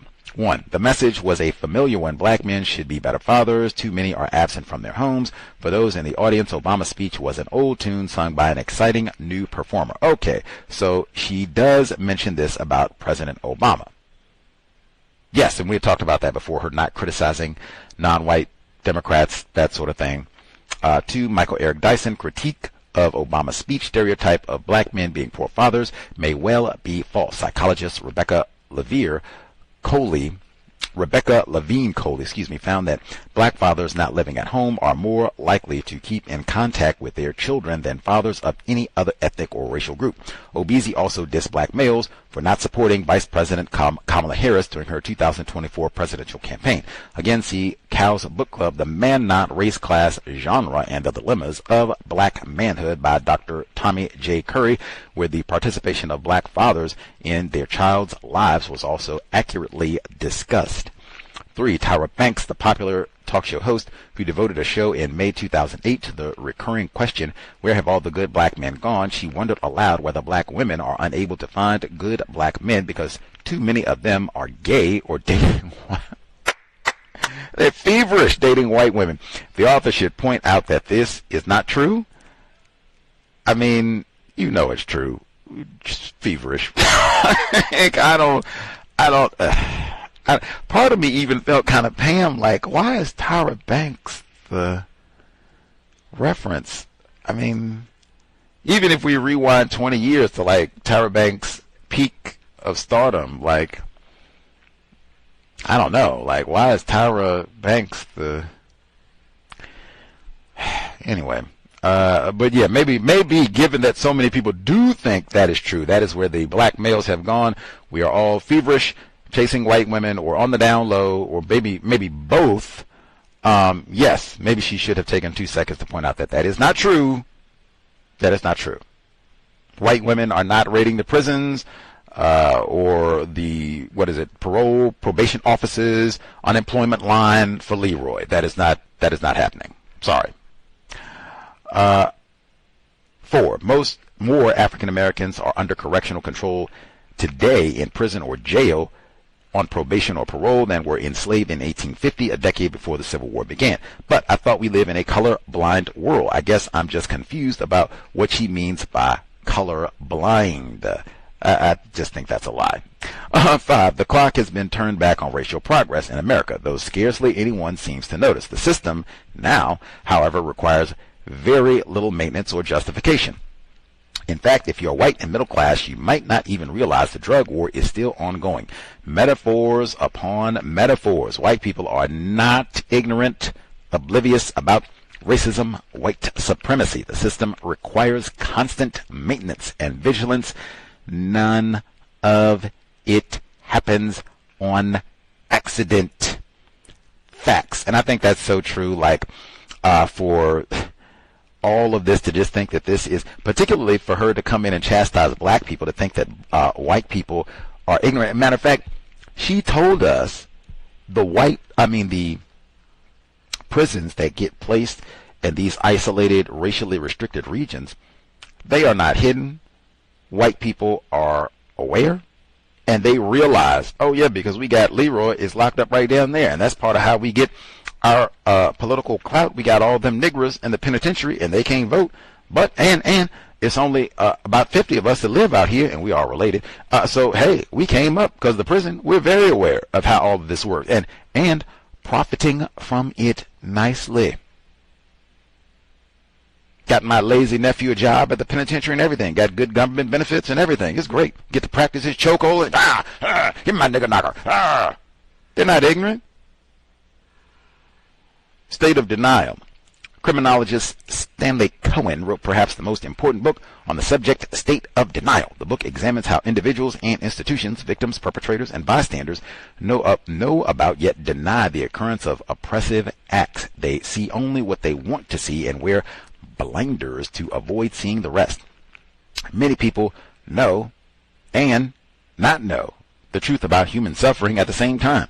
In his words, denial may be neither a matter of telling the truth nor intentionally telling a lie. Today, most Americans know and don't know the truth about mass incarceration.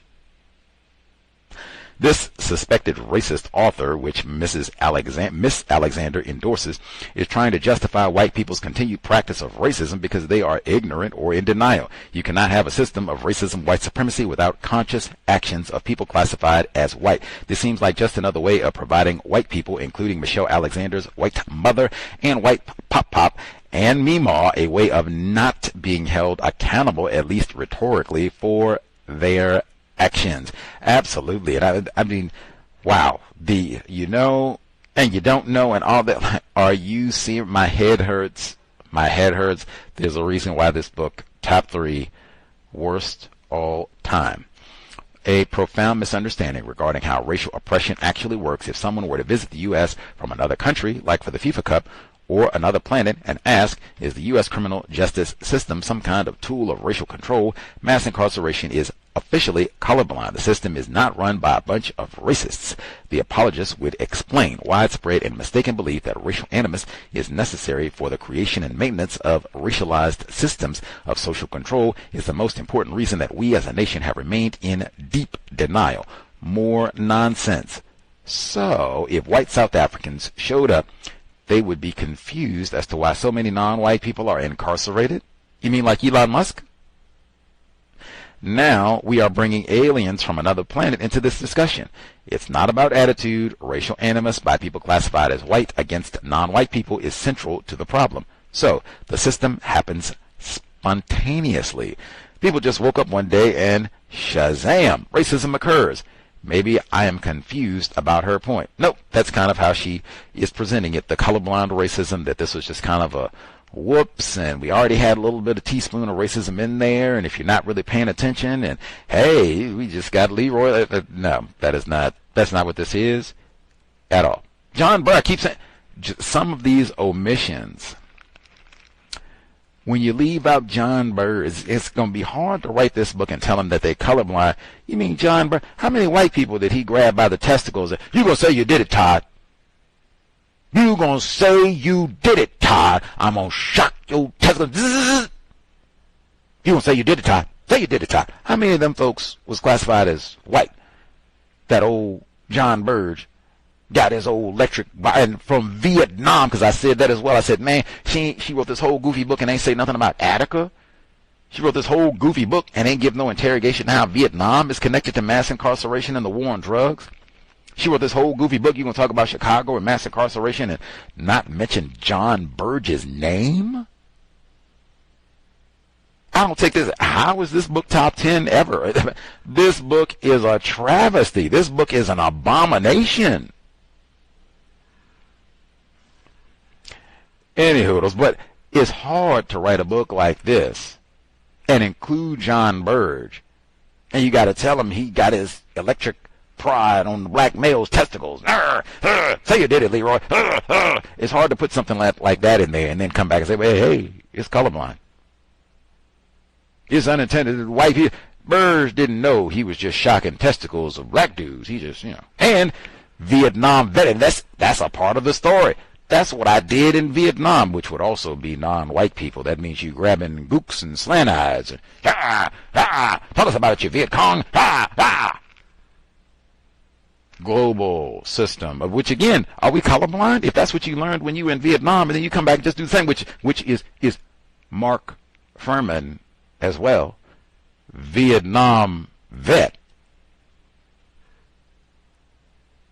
Lame Michelle Alexander. 3. Many wonderful, good-hearted white people. Man, let me write that again. Let me read that again. Let me read that again. Let me read that again. Let me read that again. Woo! Can I say, hi, yellow wench. Any of you all, You need some. Whatever year it is, brother, if I'm still here, I'm going to eat my broccoli, I'm going to eat my Brussels sprouts. Hopefully we end racism, but I'm going to tell you, 2040, if I'm still here, you need to stick up for Michelle Alexander. UntilJustice@gmail.com. Anytime. 2050, I'm still here. You feel like you need to stick up for Michelle Alexander. I besmirched her honor. Anytime. 2060, white, non-white, her relatives, her husband, her children, her grandchildren, cousins, nieces, nephews, anybody in the known universe. If it's aliens out there and you fans of Michelle Alexander, if it's 2090 and I'm still here and you need to stick up for the high yellow wench, bring your ass. Anytime. Anytime. I'm going to start over. She said, many wonderful, good-hearted white people. What? I almost choked. Like, what? What? What? Are you talking about your grandfather that kicked y'all? The white people that kicked you out the church? The white people in Oregon who stopped your dad? The white people at IBM who wouldn't promote your dad? Many wonderful, good-hearted white people who were generous to others, respectful to their neighbors, as long as they weren't colored, and even kind to their black maids, gardeners, or shoe shine. You go. I tell what, the minstrel show is right here. Michelle Alexander, cowbell, the new Jim Crow. That is the minstrel show. You put that up there with Amos and Andy, the Jeffersons, 50 Cent, Kanye, whatever other minstrel show you want to think of. Michelle Alexander, even she got the funny, she said, let me tell you about time Negro brought me a dirty potted plant. Mom's Mabley, Michelle Alexander, it's all the same. I paused to side-eye all of the black people in the known universe who bought this book, read this book. They wouldn't donate a dirty nickel to the cows, but they bought 15 copies of New Jim Crow. Why? Whitey said this book is amazing, and she does have that white parent. The Red Bone Deception.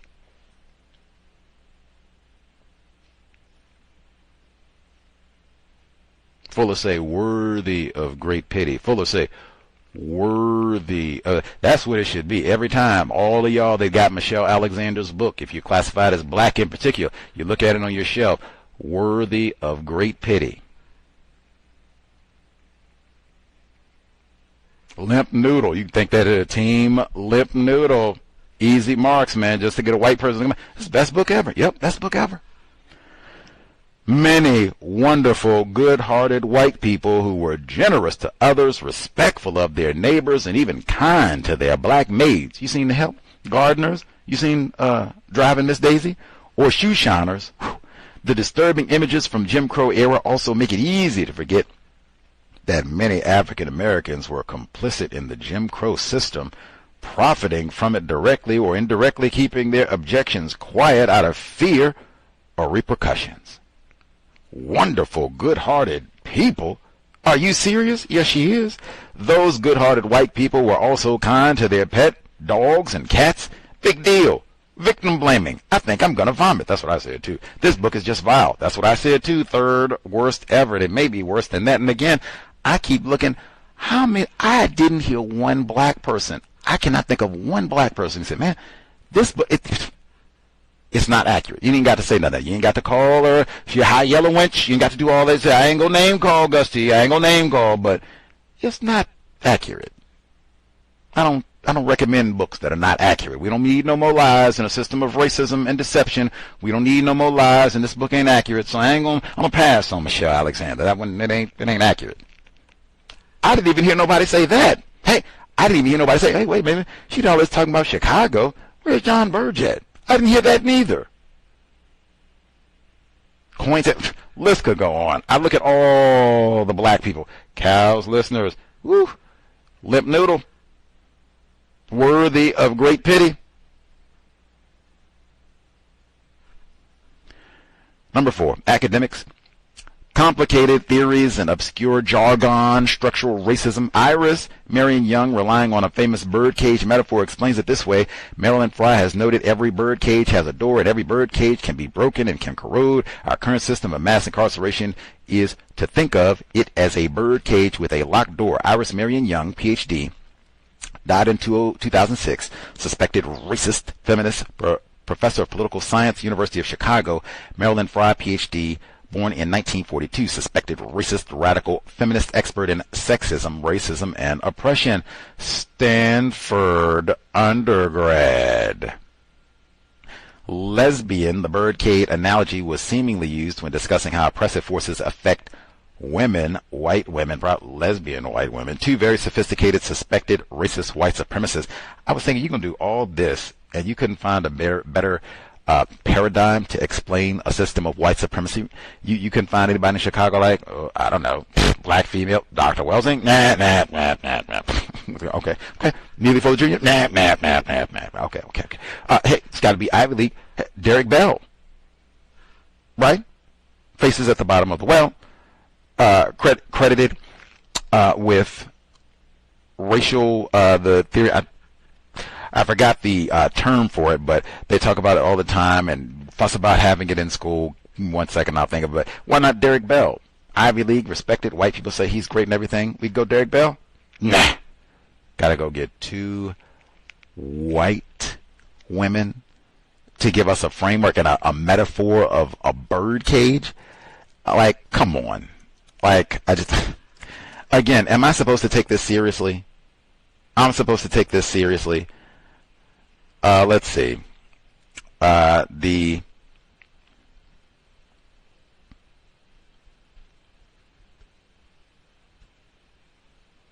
last one, how it works. War on drugs is the vehicle through which extraordinary numbers of black men are forced into the cage. The first stage is the roundup. Second phase, the period of formal control. The final stage has been dubbed by some advocates as the period of invisible punishment. This term, first coined by Jeremy Travis, is meant to describe the unique set of criminal sanctions that are imposed on individuals after they step outside the prison gates, a form of punishment that operates largely outside of the public view and takes effect outside the traditional sentencing framework. This section does not emphasize the fundamental role that white people have in designing and maintaining the system, more distancing of white people as being from being the perpetrator's vehicle, invisible outside of public view. Again, those prisons are not outside of public view. She said they had, what is it, the prison,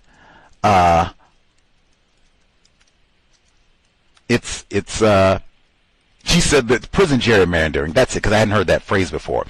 Prison gerrymandering, where they put the prisons there, that's not out of view. In fact, the prisons would be closer to where the rural white people are because she said they move you, you don't get to stay next to your family. It's going to be a 5-hour drive, if you get to stay in the same state, so-called, where you were arrested at. But she already said that. So the white people, they work at the prisons. They invest. They're the lawmakers and all that. Build the prison sometimes. The warden, they get the jobs there. What do you mean they're ignorant about all that? That doesn't even make sense. Critical race theory. That's what I was thinking of. Like, why not use Derek Bell's critical race theory, CRT? She was writing this book back before 2010, so it wasn't even as controversial at that point as it is now, where people are saying, oh, you can't be having all the CRT in the schools and blah, blah, blah. She could have easily used that as a framework. Oh, no.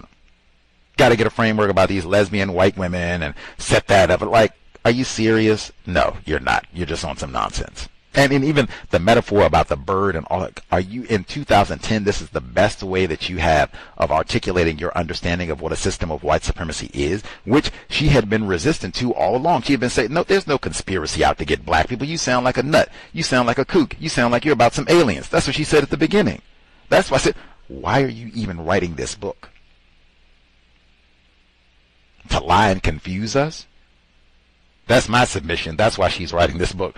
To lie and confuse us and be clear, us is black people, victims of white supremacy. We'll get to audio segment 2. If you didn't get an opportunity to share, make notes. We'll have time once we finish up second segment. Resuming Lion Michelle Alexander's new Jim Crow Katherine Massey Book Club, audio segment 2. Mapping the parallels. Those cycling in and out of Illinois prisons today are members of America's new racial undercast. The United States has almost always had a racial undercast, a group defined wholly or largely by race that is permanently locked out of mainstream white society by law, custom, and practice.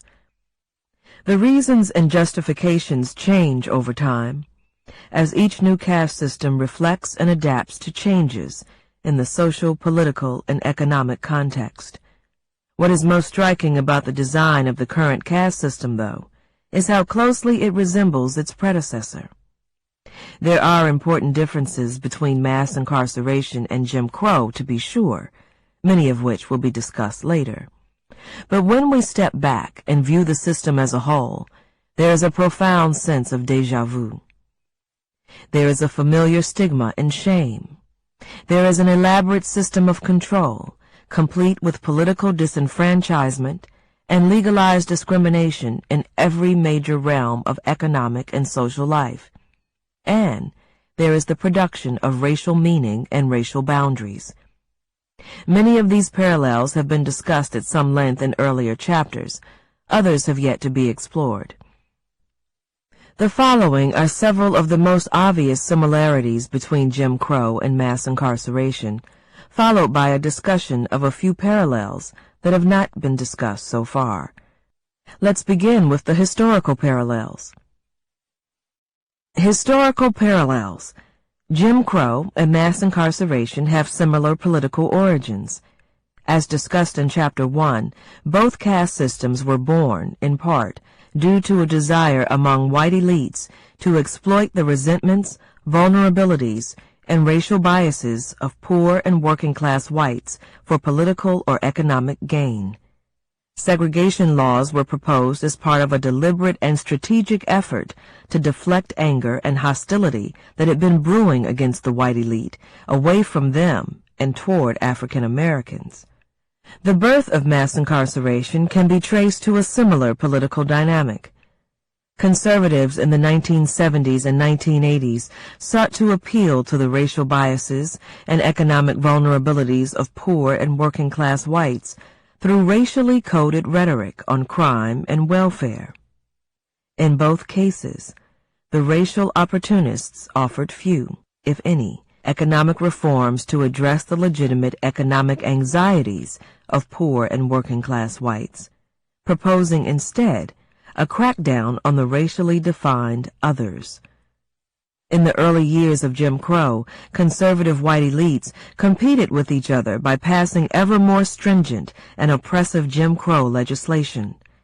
A century later, politicians in the early years of the drug war competed with each other to prove who could be tougher on crime by passing even harsher drug laws.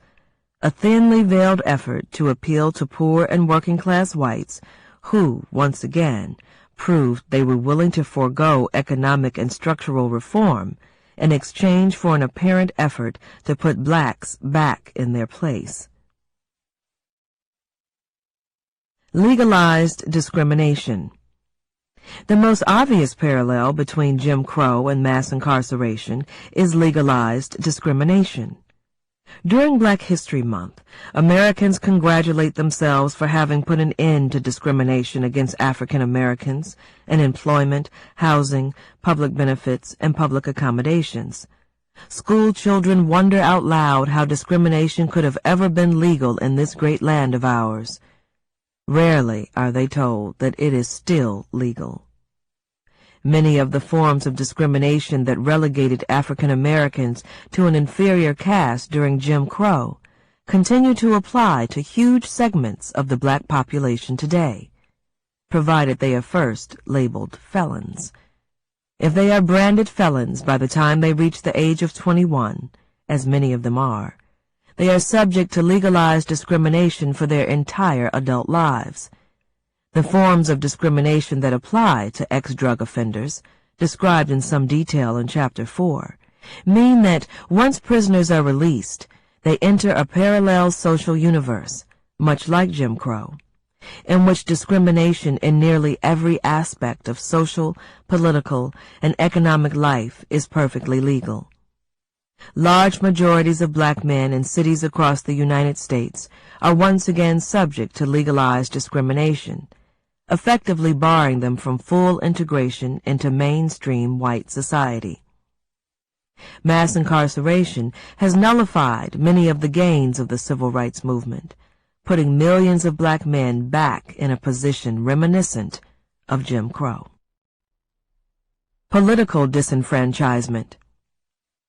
During the Jim Crow era, African Americans were denied the right to vote through poll taxes, literacy tests, grandfather clauses, and felon disenfranchisement laws, even though the 15th Amendment to the U.S. Constitution specifically provides that the right of citizens of the United States to vote shall not be denied on account of race, color, or previous condition of servitude.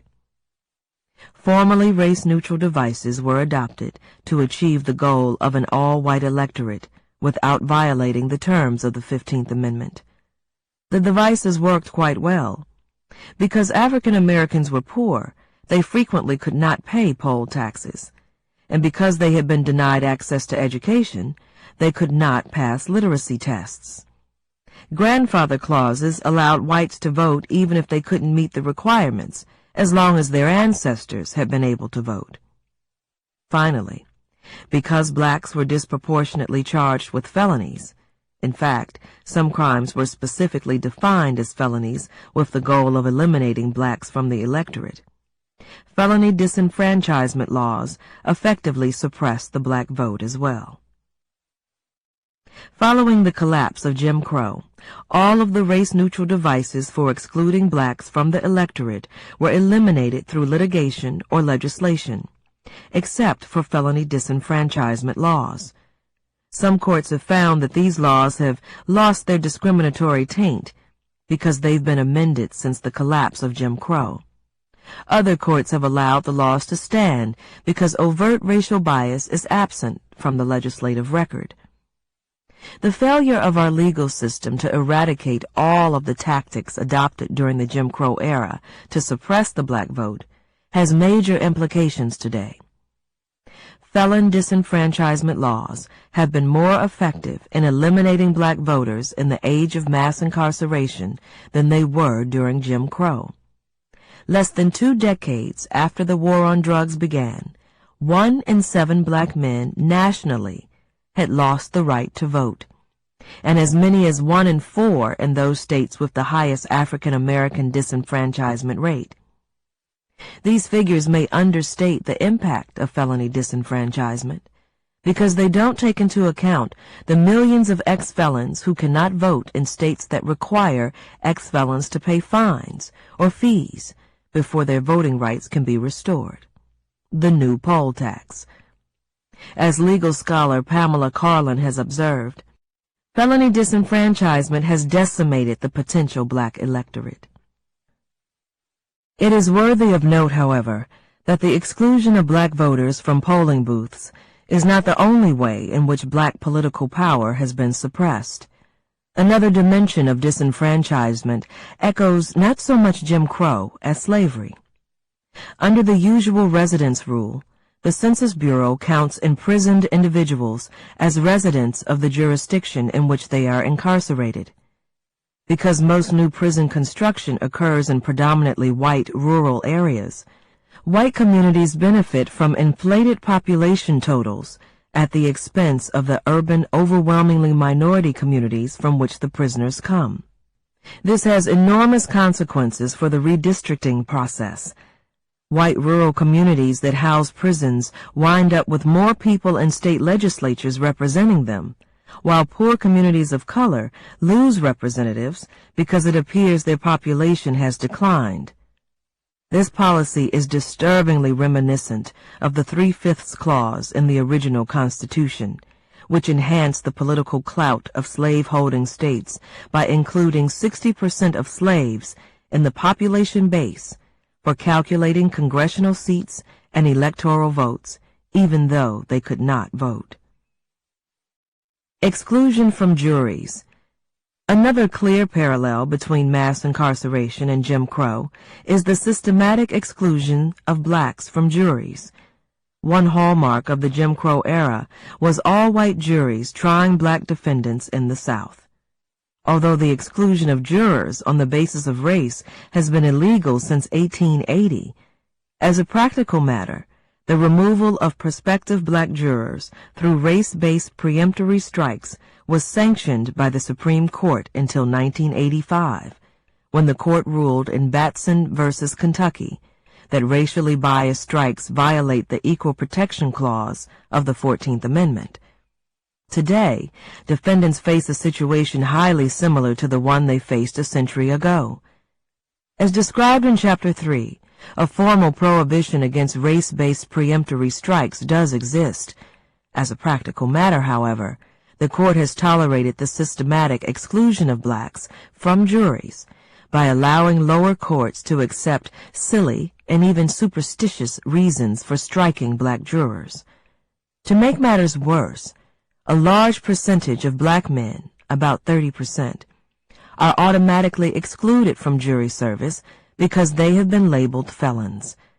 The combined effect of race-based preemptory strikes and the automatic exclusion of felons from juries has put black defendants in a familiar place, in a courtroom, in shackles, facing an all-white jury. Closing the courthouse doors. The parallels between mass incarceration and Jim Crow extend all the way to the U.S. Supreme Court. Over the years, the Supreme Court has followed a fairly consistent pattern in responding to racial caste systems, first protecting them, and then, after dramatic shifts in the political and social climate, dismantling these systems of control and some of their vestiges. In Dred Scott v. Sanford, the Supreme Court immunized the institution of slavery from legal challenge on the grounds that African Americans were not citizens. And in Plessy v. Ferguson, the court established the doctrine of separate but equal, a legal fiction that protected the Jim Crow system from judicial scrutiny for racial bias. Currently, McCleskey v. Kemp and its progeny serve much the same function as Dred Scott and Plessy. In McCleskey, the Supreme Court demonstrated that it is once again in protection mode, firmly committed to the prevailing system of control. As Chapter 3 demonstrated, the court has closed the courthouse doors to claims of racial bias at every stage of the criminal justice process, from stops and searches to plea bargaining and sentencing. Mass incarceration is now off limits to challenges on the grounds of racial bias, much as its predecessors were in their time. The new racial caste system operates unimpeded by the 14th Amendment and federal civil rights legislation, laws designed to topple earlier systems of control. The Supreme Court's famous proclamation in 1857, "The black man has no rights which the white man is bound to respect," remains true to a significant degree today, so long as the black man has been labeled a felon. Racial segregation. Although those parallels should be enough to give anyone pause, there are a number of other less obvious similarities between mass incarceration and Jim Crow that have not been explored in earlier chapters. The creation and maintenance of racial segregation is one example. As we know, Jim Crow laws mandated residential segregation, and blacks were relegated to the worst parts of town. Roads literally stopped at the border of many black neighborhoods, shifting from pavement to dirt. Water, sewer systems, and other public services that supported the white areas of town frequently did not extend to the black areas. The extreme poverty that plagued blacks due to their legally sanctioned inferior status was largely invisible to whites, so long as whites remained in their own neighborhoods, which they were inclined to do. Racial segregation rendered black experience largely invisible to whites, making it easier for whites to maintain racial stereotypes about black values and culture. It also made it easier to deny or ignore their suffering. Mass incarceration functions similarly. It achieves racial segregation by segregating prisoners, the majority of whom are black and brown, from mainstream society. Prisoners are kept behind bars, typically more than 100 miles from home. Even prisons, the actual buildings, are a rare sight for many Americans, as they are often located far from population centers. Although rural counties contain only 20% of the U.S. population, 60% of new prison construction occurs there. Prisoners are thus hidden from public view, out of sight, out of mind. In a sense, incarceration is a far more extreme form of physical and residential segregation than Jim Crow segregation. Rather than merely shunting black people to the other side of town or corralling them in ghettos, mass incarceration locks them in cages. Bars and walls keep hundreds of thousands of black and brown people away from mainstream society, a form of apartheid unlike any the world has ever seen. Prisons, however, are not the only vehicle for racial segregation. Segregation is also created and perpetuated by the flood of prisoners who return to ghetto communities each year. Because the drug war has been waged almost exclusively in poor communities of color, when drug offenders are released, they are generally returned to racially segregated ghetto communities, the places they call home. In many cities, the re-entry phenomenon is highly concentrated in a small number of neighborhoods. According to one study, during a 12-year period, the number of prisoners returning home to core counties, those counties that contain the inner city of a metropolitan area, tripled. The effects are felt throughout the United States. In interviews with 100 residents of 2 Tallahassee, Florida communities, researchers found that nearly every one of them had experienced or expected to experience the return of a family member from prison. Similarly, a survey of families living in the Robert Taylor homes in Chicago found that the majority of residents either had a family member in prison or expected one to return from prison within the next 2 years. Fully 70% of men between the ages of 18 and 45 in the impoverished and overwhelmingly black North Lawndale neighborhood on Chicago's West Side are ex-offenders, saddled for life with a criminal record. The majority, 60%, were incarcerated for drug offenses.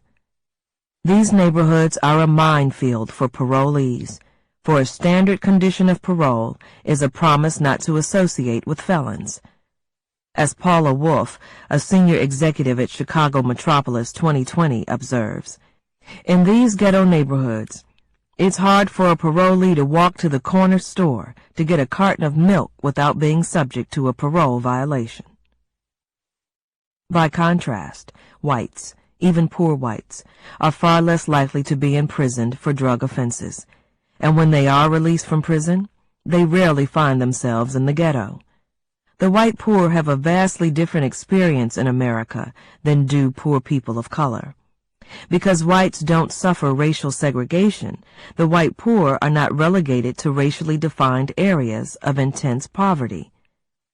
In New York City, one study found that 70% of the city's poor black and Latino residents live in high-poverty neighborhoods, whereas 70% of the city's poor whites live in non-poverty neighborhoods, communities that have significant resources, including jobs, schools, banks, and grocery stores.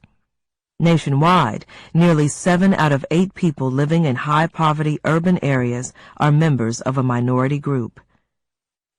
Mass incarceration thus perpetuates and deepens pre-existing patterns of racial segregation and isolation, not just by removing people of color from society and putting them in prisons, but by dumping them back into ghettos upon their release. Youth of color who might have escaped their ghetto communities or helped to transform them if they had been given a fair shot in life and not been labeled felons, instead find themselves trapped in a closed circuit of perpetual marginality, circulating between ghetto and prison. The racially segregated, poverty-stricken ghettos that exist in inner-city communities across America would not exist today but for racially biased government policies for which there has never been meaningful redress. Yet every year, hundreds of thousands of poor people of color who have been targeted by the war on drugs are forced to return to these racially segregated communities, neighborhoods still crippled by the legacy of an earlier system of control. As a practical matter, they have no other choice. In this way, mass incarceration, like its predecessor Jim Crow, creates and maintains racial segregation. Symbolic production of race. Arguably the most important parallel between mass incarceration and Jim Crow is that both have served to define the meaning and significance of race in America. Indeed, a primary function of any racial caste system is to define the meaning of race in its time. Slavery defined what it meant to be black, a slave, and Jim Crow defined what it meant to be black, a second-class citizen. Today, mass incarceration defines the meaning of blackness in America. Black people, especially black men, are criminals. That is what it means to be black. The temptation is to insist that black men choose to be criminals. The system does not make them criminals, at least not in the way that slavery made black slaves or Jim Crow made them second-class citizens. The myth of choice here is seductive, but it should be resisted. African Americans are not significantly more likely to use or sell prohibited drugs than whites, but they are made criminals at drastically higher rates for precisely the same conduct. In fact, studies suggest that white professionals may be the most likely of any group to have engaged in illegal drug activity in their lifetime, yet they are the least likely to be made criminals. The prevalence of illegal drug activity among all racial and ethnic groups creates a situation in which, due to limited law enforcement resources and political constraints, some people are made criminals while others are not. Black people have been made criminals by the war on drugs to a degree that dwarfs its effect on other racial and ethnic groups, especially whites, and the process of making them criminals has produced racial stigma. Every racial caste system in the United States has produced racial stigma. Mass incarceration is no exception. Racial stigma is produced by defining negatively what it means to be black. The stigma of race was once the shame of the slave. Then, it was the shame of the second-class citizen. Today, the stigma of race is the shame of the criminal. As described in Chapter 4, many ex-offenders describe the existential angst associated with their pariah status, an angst that casts a shadow over every aspect of their identity and social experience. The shame and stigma is not limited to the individual. It extends to family members and friends. Even whole communities are stigmatized by the presence of those labeled criminals. Those stigmatized often adopt coping strategies African Americans once employed during the Jim Crow era, including lying about their own criminal history or the status of their family members in an attempt to pass as someone who will be welcomed by mainstream society. The critical point here is that for black men, the stigma of being a criminal in the era of mass incarceration is fundamentally a racial stigma. This is not to say stigma is absent for white criminals. It is present and powerful. Rather, the point is that the stigma of criminality for white offenders is different. It is a non-racial stigma. An experiment may help to illustrate how and why this is the case. Say the following to nearly anyone and watch the reaction. We really need to do something about the problem of white crime. Laughter is a likely response. The term white crime is nonsensical in the era of mass incarceration, unless one is really referring to white-collar crime, in which case the term is understood to mean the types of crimes that seemingly respectable white people commit in the comfort of fancy offices. Because the term white crime lacks social meaning, The term white criminal is also perplexing. In that formulation, white seems to qualify the term criminal, as if to say, he's a criminal, but not that kind of criminal. Or, he's not a real criminal, i.e., not what we mean by criminal today. Alrighty, we will wrap it up with this chapter, the mapping the parallels. We'll wrap it up next week. We got, I don't know, 2 pages or so left to go in this chapter. We'll get to that next Friday. Katherine Massey, Book Club, Context of White Supremacy.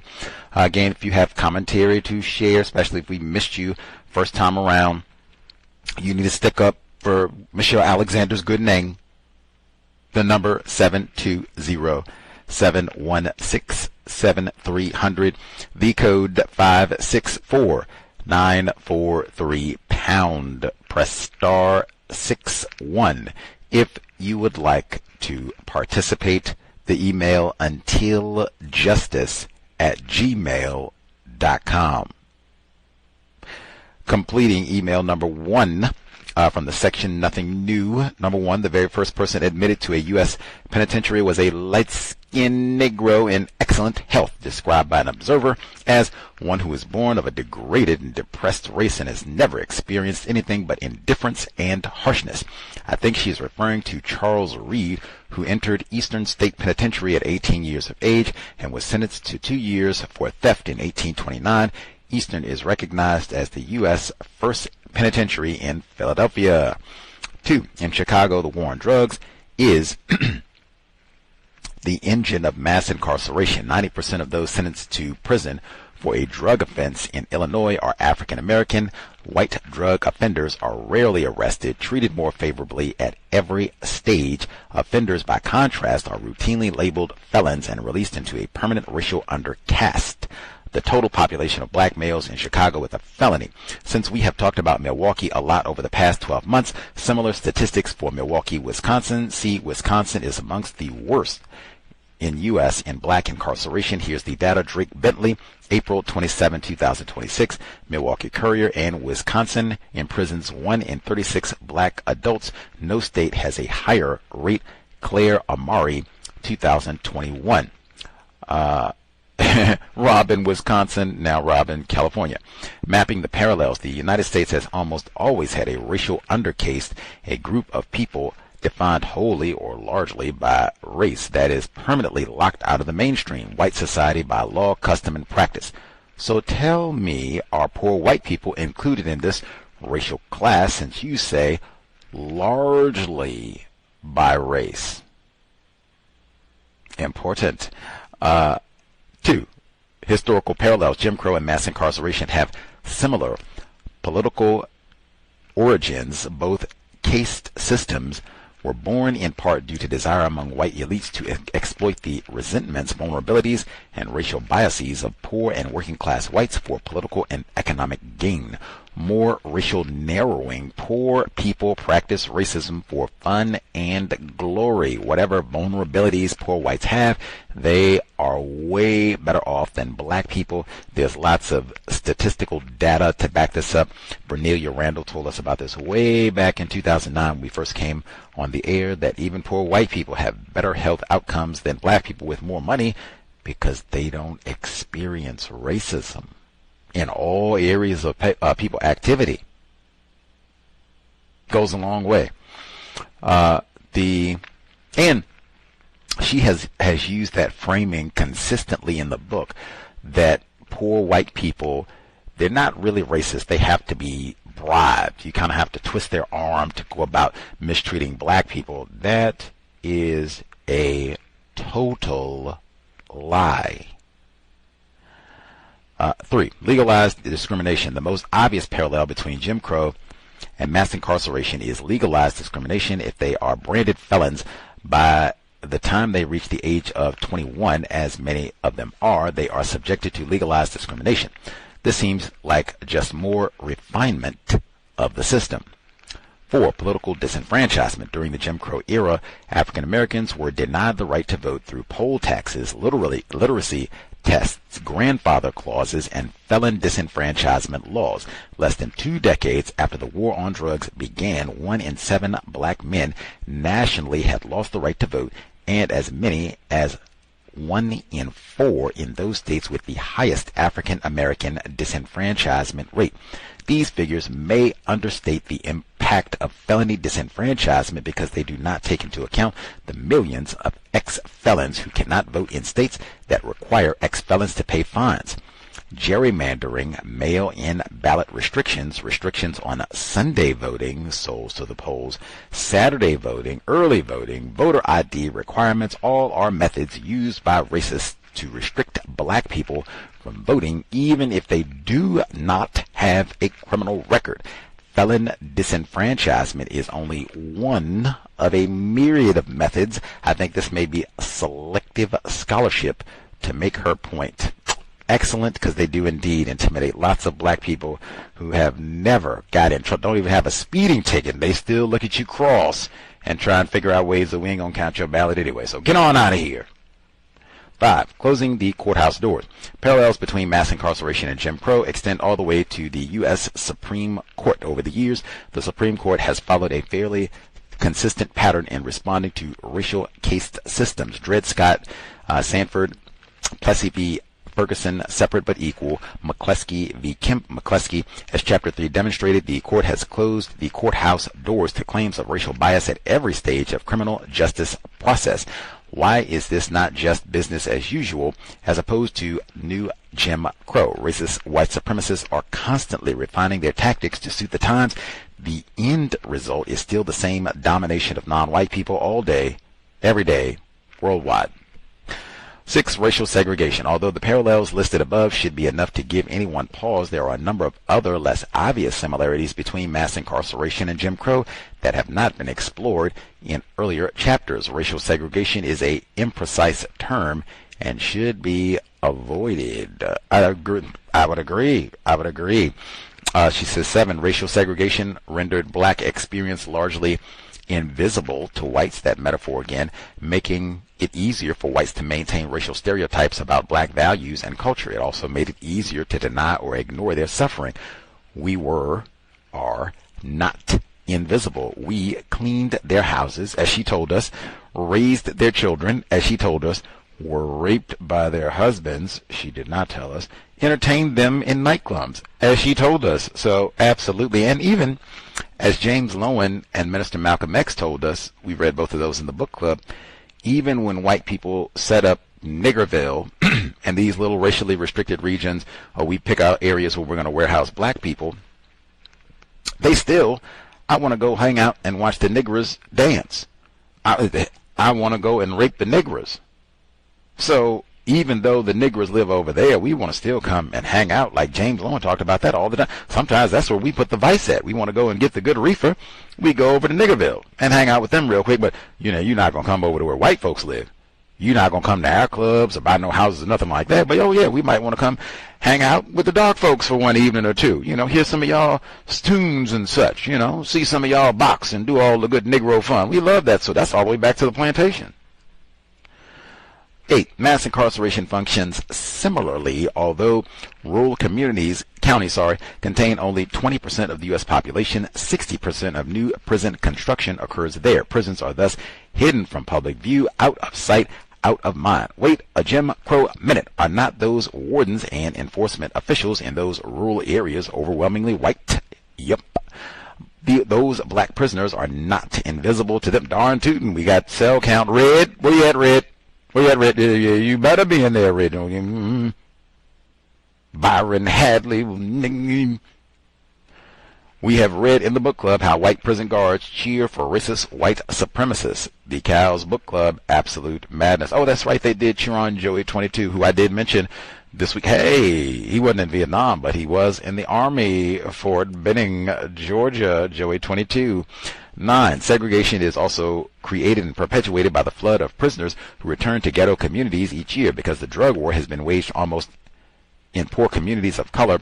When drug offenders are released, they generally return to racially segregated ghetto communities, places where white people buy drugs. Hey, echo. act as slumlords. White policemen terrorize them. East New York, white men cavort with black prostitutes, so-called segregation. And again, we've heard about all this over generations in the book club and beyond. 10, in New York City, one study found that 70% of the city's poor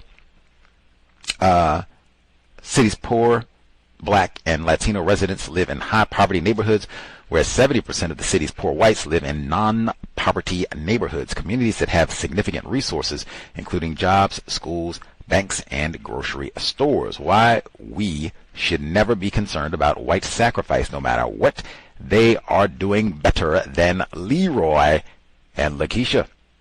Facts. Let's see. Make sure I don't get too far ahead.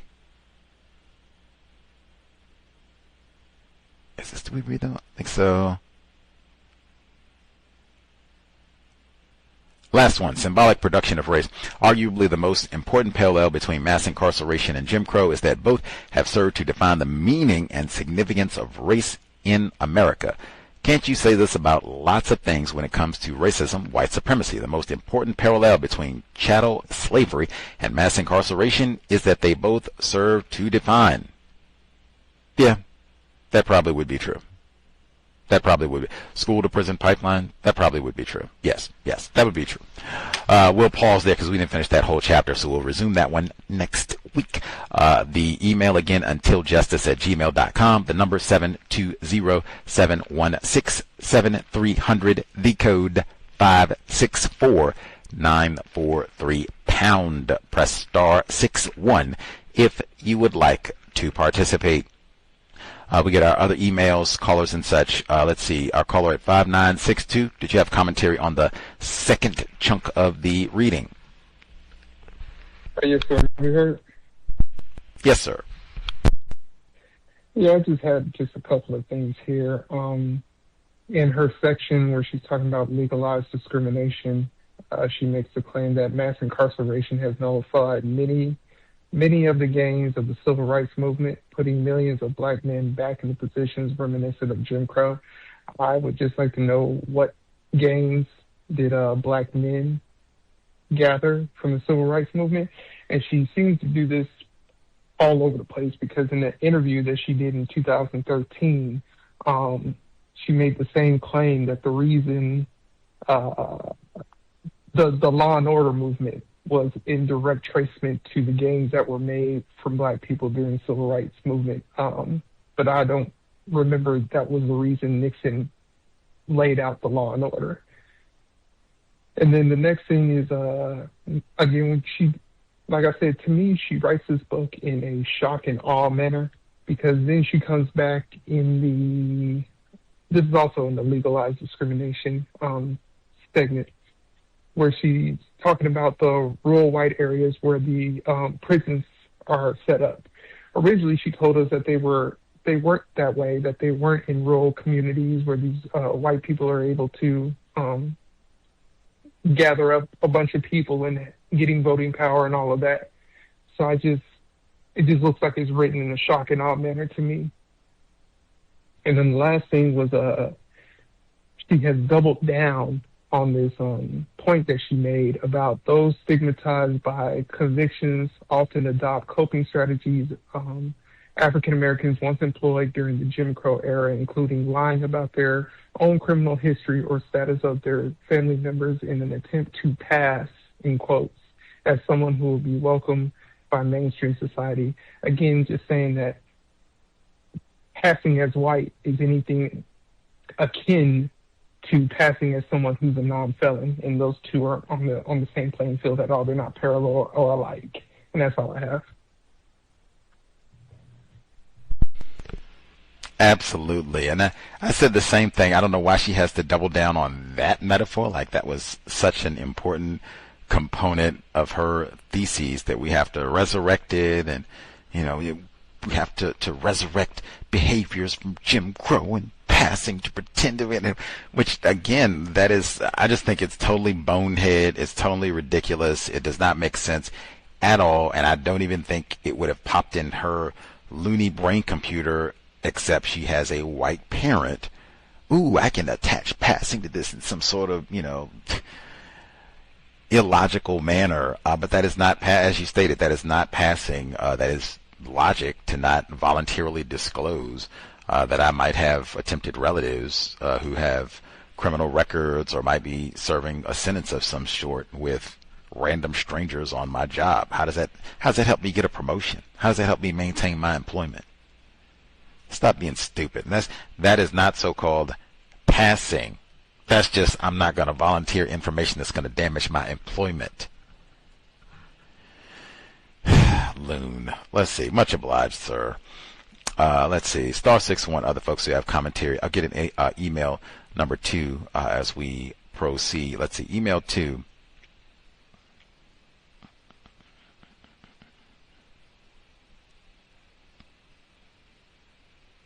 Hi, Gus and Cal's audience. This book is a menstrual show. I thought I said the same thing.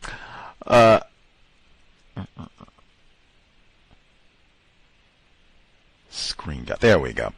And Mrs. Alexander, I might as well call her that because it's as accurate as this book is playing in our faces. I've also come to the conclusion that Mrs. Alexander doesn't like black people, which is not that surprising because nobody really likes black people, but okay. She claims going to prison is seen as a rite of passage in many black communities, so-called, then contradicts herself in the same chapter, claiming black people with family members in prison were passing out of shame their family members are incarcerated. Both can't be true. Disregarding her underlying premise that all black people think and act the same way, internalizing abuse does not mean people are to blame for a problem imposed on them.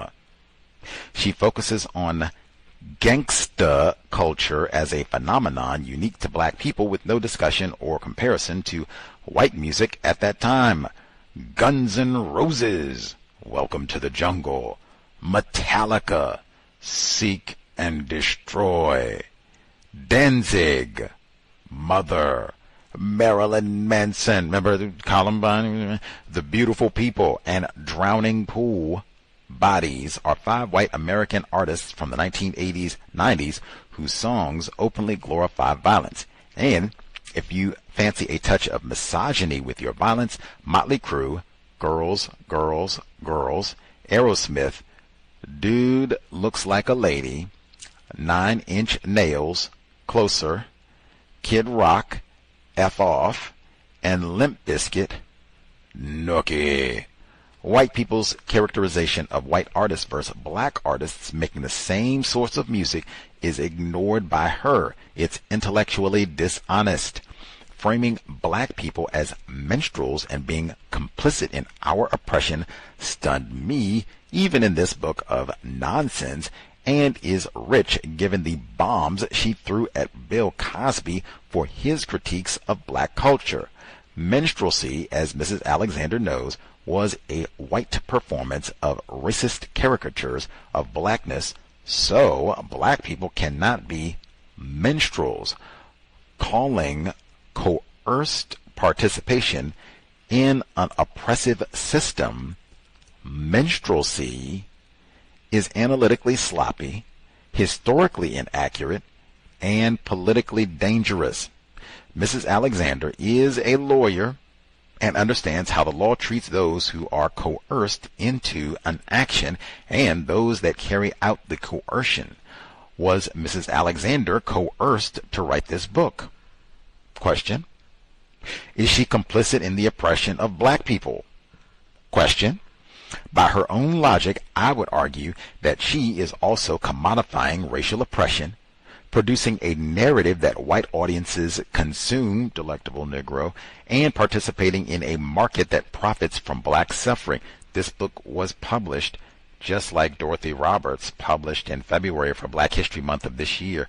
This book was published in January 2010. Again, I do know, as someone who's written professionally and research all that, interview authors, that in the publishing industry, books like this, white people like to publish them February, Black History Month, even get a jump January because you have Dr. King, and he's mentioned in the book, mentioned today exactly, Dr. King is mentioned, Dr. King's holiday is in January, so you can get the jump right there. And then Black History Month is right days away. So January, February, very popular time to get new books published that will have something to do with racism, or books that they might want black people to purchase.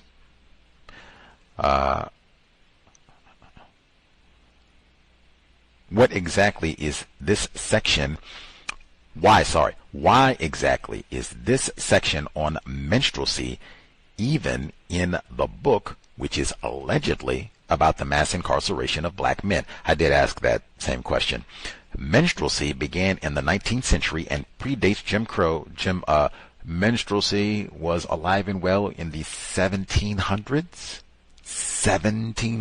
So that technically would be 18th century. Long history of racist jokes and white people poking fun at niggers. I'm unclear why black people attending those shows is mentioned in this context. Gangster rap began in the 20th century, nothing to do with the Jim Crow or minstrel era. Minstrelsy and gangster rap are cultural and not structurally connected to mass incarceration. The policies, laws, and structures built to keep the system in place.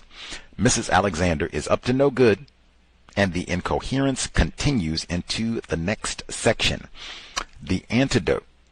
She shifts from making moral judgments about black minstrels and black cultural complicity to a discussion of future historians evaluating mass incarceration, but there's no casual or conceptual link between them.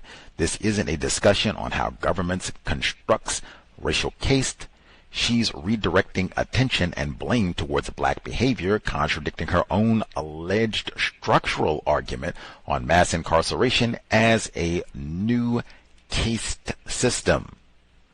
Historians will likely wonder how we could describe the new caste system as a system of criminal control when it is difficult to imagine a system better designed to create rather than prevent crime.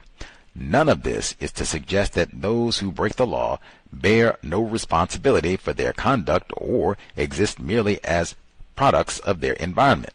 To deny the individual agency of those caught up in the system their capacity to overcome seemingly impossible odds would be to deny an essential element of their humanity. We as human beings are not simply organisms or animals responding to stimuli. We have a higher self, a capacity for transcendence.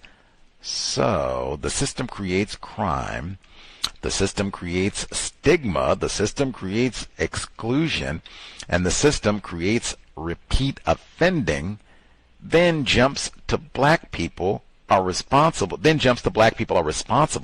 can transcend the system that restricts aspects of their existence and not products of their environment. She trivializes state violence of mass incarceration by comparing it to failing at dieting, then blames people for falling victim to the system more than once.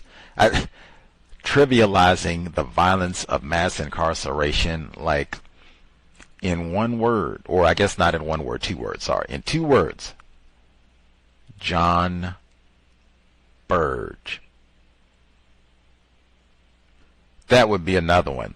You got a white man, a Vietnam veteran white man who is using an electric cattle prod on black males' testicles. What responsibility do we as black people, how are we to blame for that? He had our pants sagging. If we had a belt and suspenders on, he wouldn't have had access to our genital area so easily. Come on. What is most remarkable is how many manage to survive and stay out of prison. Perhaps most heroic are those who launch social justice organizations. Mrs. Alexander is not praising black people who stay out of prison here. She's damning those that do not transcend the system in a very slick way after her earlier depiction of how policy, law, and systems create barriers to people living lawful and productive lives. Ending this section by reverting to the policy and structural barriers does not resolve the contradiction in blaming black people for falling victim to a system that is masterfully designed to subjugate. Nice try, Mrs. Alexander. There's another path. Embrace them. Love the criminal, the Negro. This is a prescription for liberation. This is not an antidote. This is not policy, strategy, law, or any action that will address the structure barriers she's outlined. It also sounds very inappropriate. Dang. Thanks for the platform. I guess loving, yeah. We generally don't, loving and, well, I guess I was going to say now, hating did get Leroy in this place, but we generally want to talk about more policy and structural things that we can do, not love. I don't even know what that means. In the era of Epstein, we don't want to talk about, let's love on Leroy. Like, yes, that's, and it's vague too, because they say that love thing and zip your pants up, Jeff Toobin, zip your pants up. We're not going to do no more loving. We're not going to do no more loving. We're just going to stop practicing racism and practice justice. Let's see. Email is untiljustice@gmail.com, *61. Folks have a thought they need to share. You can always use the VOPE dialer for free if you do not have a phone. I will get in quickly. I keep saying John Burge. I don't know how many people, certainly there should have been Illinois people who read this book who were outraged. I guess Jesse Jackson Sr. was not in that number. But there should have been Illinois people who read this book who were outraged, people connected to Attica who read this book, outraged. What is this nonsense? Who is this chick? What is going on here? For Chicago alone, Dr. Welsing, Pamela Evans Harris, Lauren Kresslove, big time connects to Chicago here with the cows. In the section Mapping the Parallels, Alexander writes, a survey of families living in the Robert Taylor homes in Chicago found the majority of residents either had a family member in prison or expected one to return within the next 2 years. Fully 70% of men between the ages of 18 and 45 in the impoverished and overwhelmingly black North Lawndale neighborhood on Chicago's West Side are ex-offenders saddled for life with a criminal record. The majority, 60%, were incarcerated for drug offenses. These neighborhoods are a minefield for parolees, for a standard condition of parole is a promise not to associate with felons. Now, I'm just going to stop right here. I'm going to go to the bot because you all have heard me talking about John Burge. As soon as I found out when I cracked this book that John Burge is not mentioned in the book where she does examine racism and incarceration in Chicago, I was appalled from the beginning. I looked at this section and I just went right to the bot. I said, this is what I mean about Michelle Alexander. Is she stupid? Is she retarded? Is she lying to us willfully? How do you write a section like this and you can waste time talking about minstrelsy and Bill Cosby and blaming black people? You don't even have a sentence about John Burge. The bot said, you are pulling back the curtain on the fundamental deception of her entire project. Omitting John Burge from a deep dive statistical breakdown of mass incarceration in West Side Chicago isn't just sloppy. It is a willful, systemic lie by omission. That's a big one I've been saying with this book. Omission, that is a lie. That is a form of deception and willful deception designed to protect her academic thesis. If you tell a mainstream liberal audience that the system is colorblind and run entirely by neutral bureaucratic policies like her drug war narrative, you get to stay a celebrated Stanford academic. But if you tell the truth that the literal foundation of Chicago's mass incarceration pipeline was built on a decades-long white supremacist police torture ring, you force people to look at the violent criminal nature of the state itself. Look at the text. She quotes statistics about the overwhelming percentage of black men in North Lawndale and Robert Taylor homes who are ex-offenders.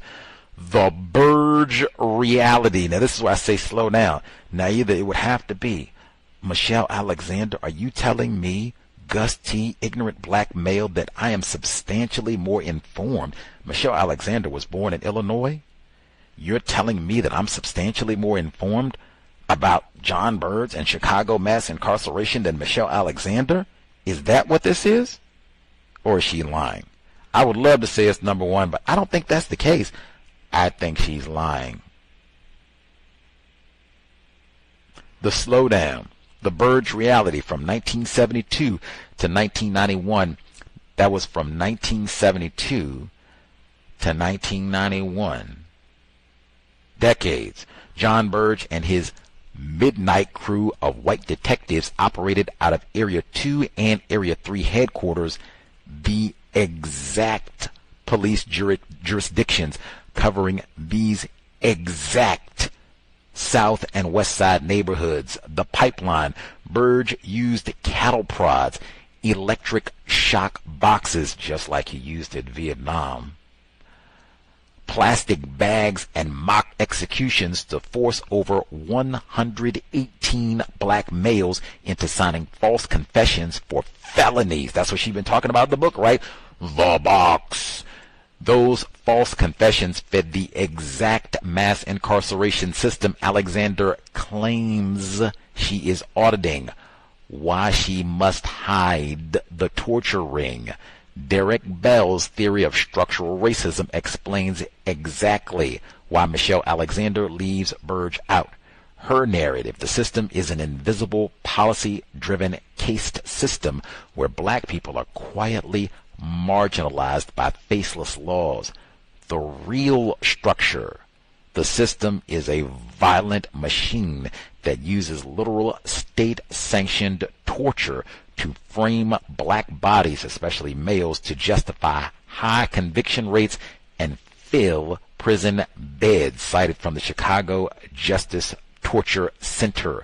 If she acknowledges Burge, she has to acknowledge that the system didn't just accidentally sweep people up via drug laws. It actively, violently, and criminally manufactured the felons she writes about.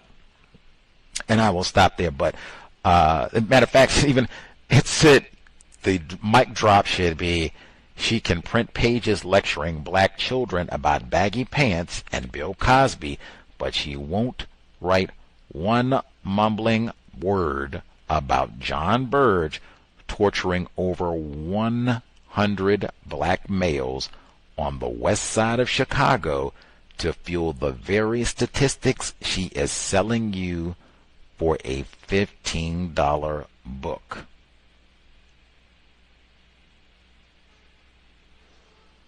They'll give you a copy for free now, but it's not even worth free toilet paper. Anything else I need to get in before we wrap up? Again, she does all this talk about racial segregation. For me, that's why it even further compounds the lie of her omitting, oh yeah, you mean these racially restricted regions like Ashland, Oregon, where I grew up, where there's 0.5% black people? And that would be accurate for her because she has one white parent, so that's 0.5. I have to look and see how close is Ashland near a prison system in Oregon. Have to see. Is that in the rural part of the state? Because I know that's in the KKK part of the state.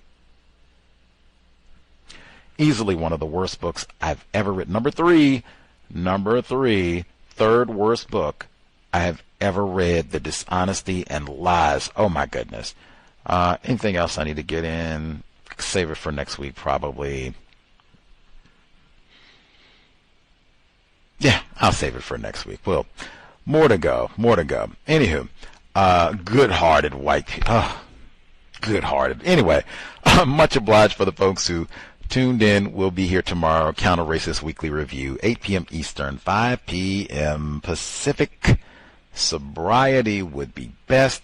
We need high-functioning brain computers. There's so many lies and hazards and racism. Man, we got to be alert. Keep your guard up. Try to get you and bamboozle you every which way they can. Be alert, sober, protect that brain computer. Creator, we ask, remind us, stop saying, in spite of all of the wonderful, the many, she didn't say it was one or two, despite of all the many wonderful, good-hearted white people who are generous, respectful to their Negro maids, remind us, stop saying not all white people are racist. Remind us, stop name-calling people classified as black, name-calling and cursing them, even if they got a dirty potted plant and you think they're a felon. Cal signing out. Thanks all for tuning in. Nigga, you so brainwashed. I'm a victim, brother. Problem. You're a victim. Yeah. I'm a victim of 400 years of conditioning. Shut up. The man has programmed my condition. Mm-hmm. Even my conditioning has been conditioned.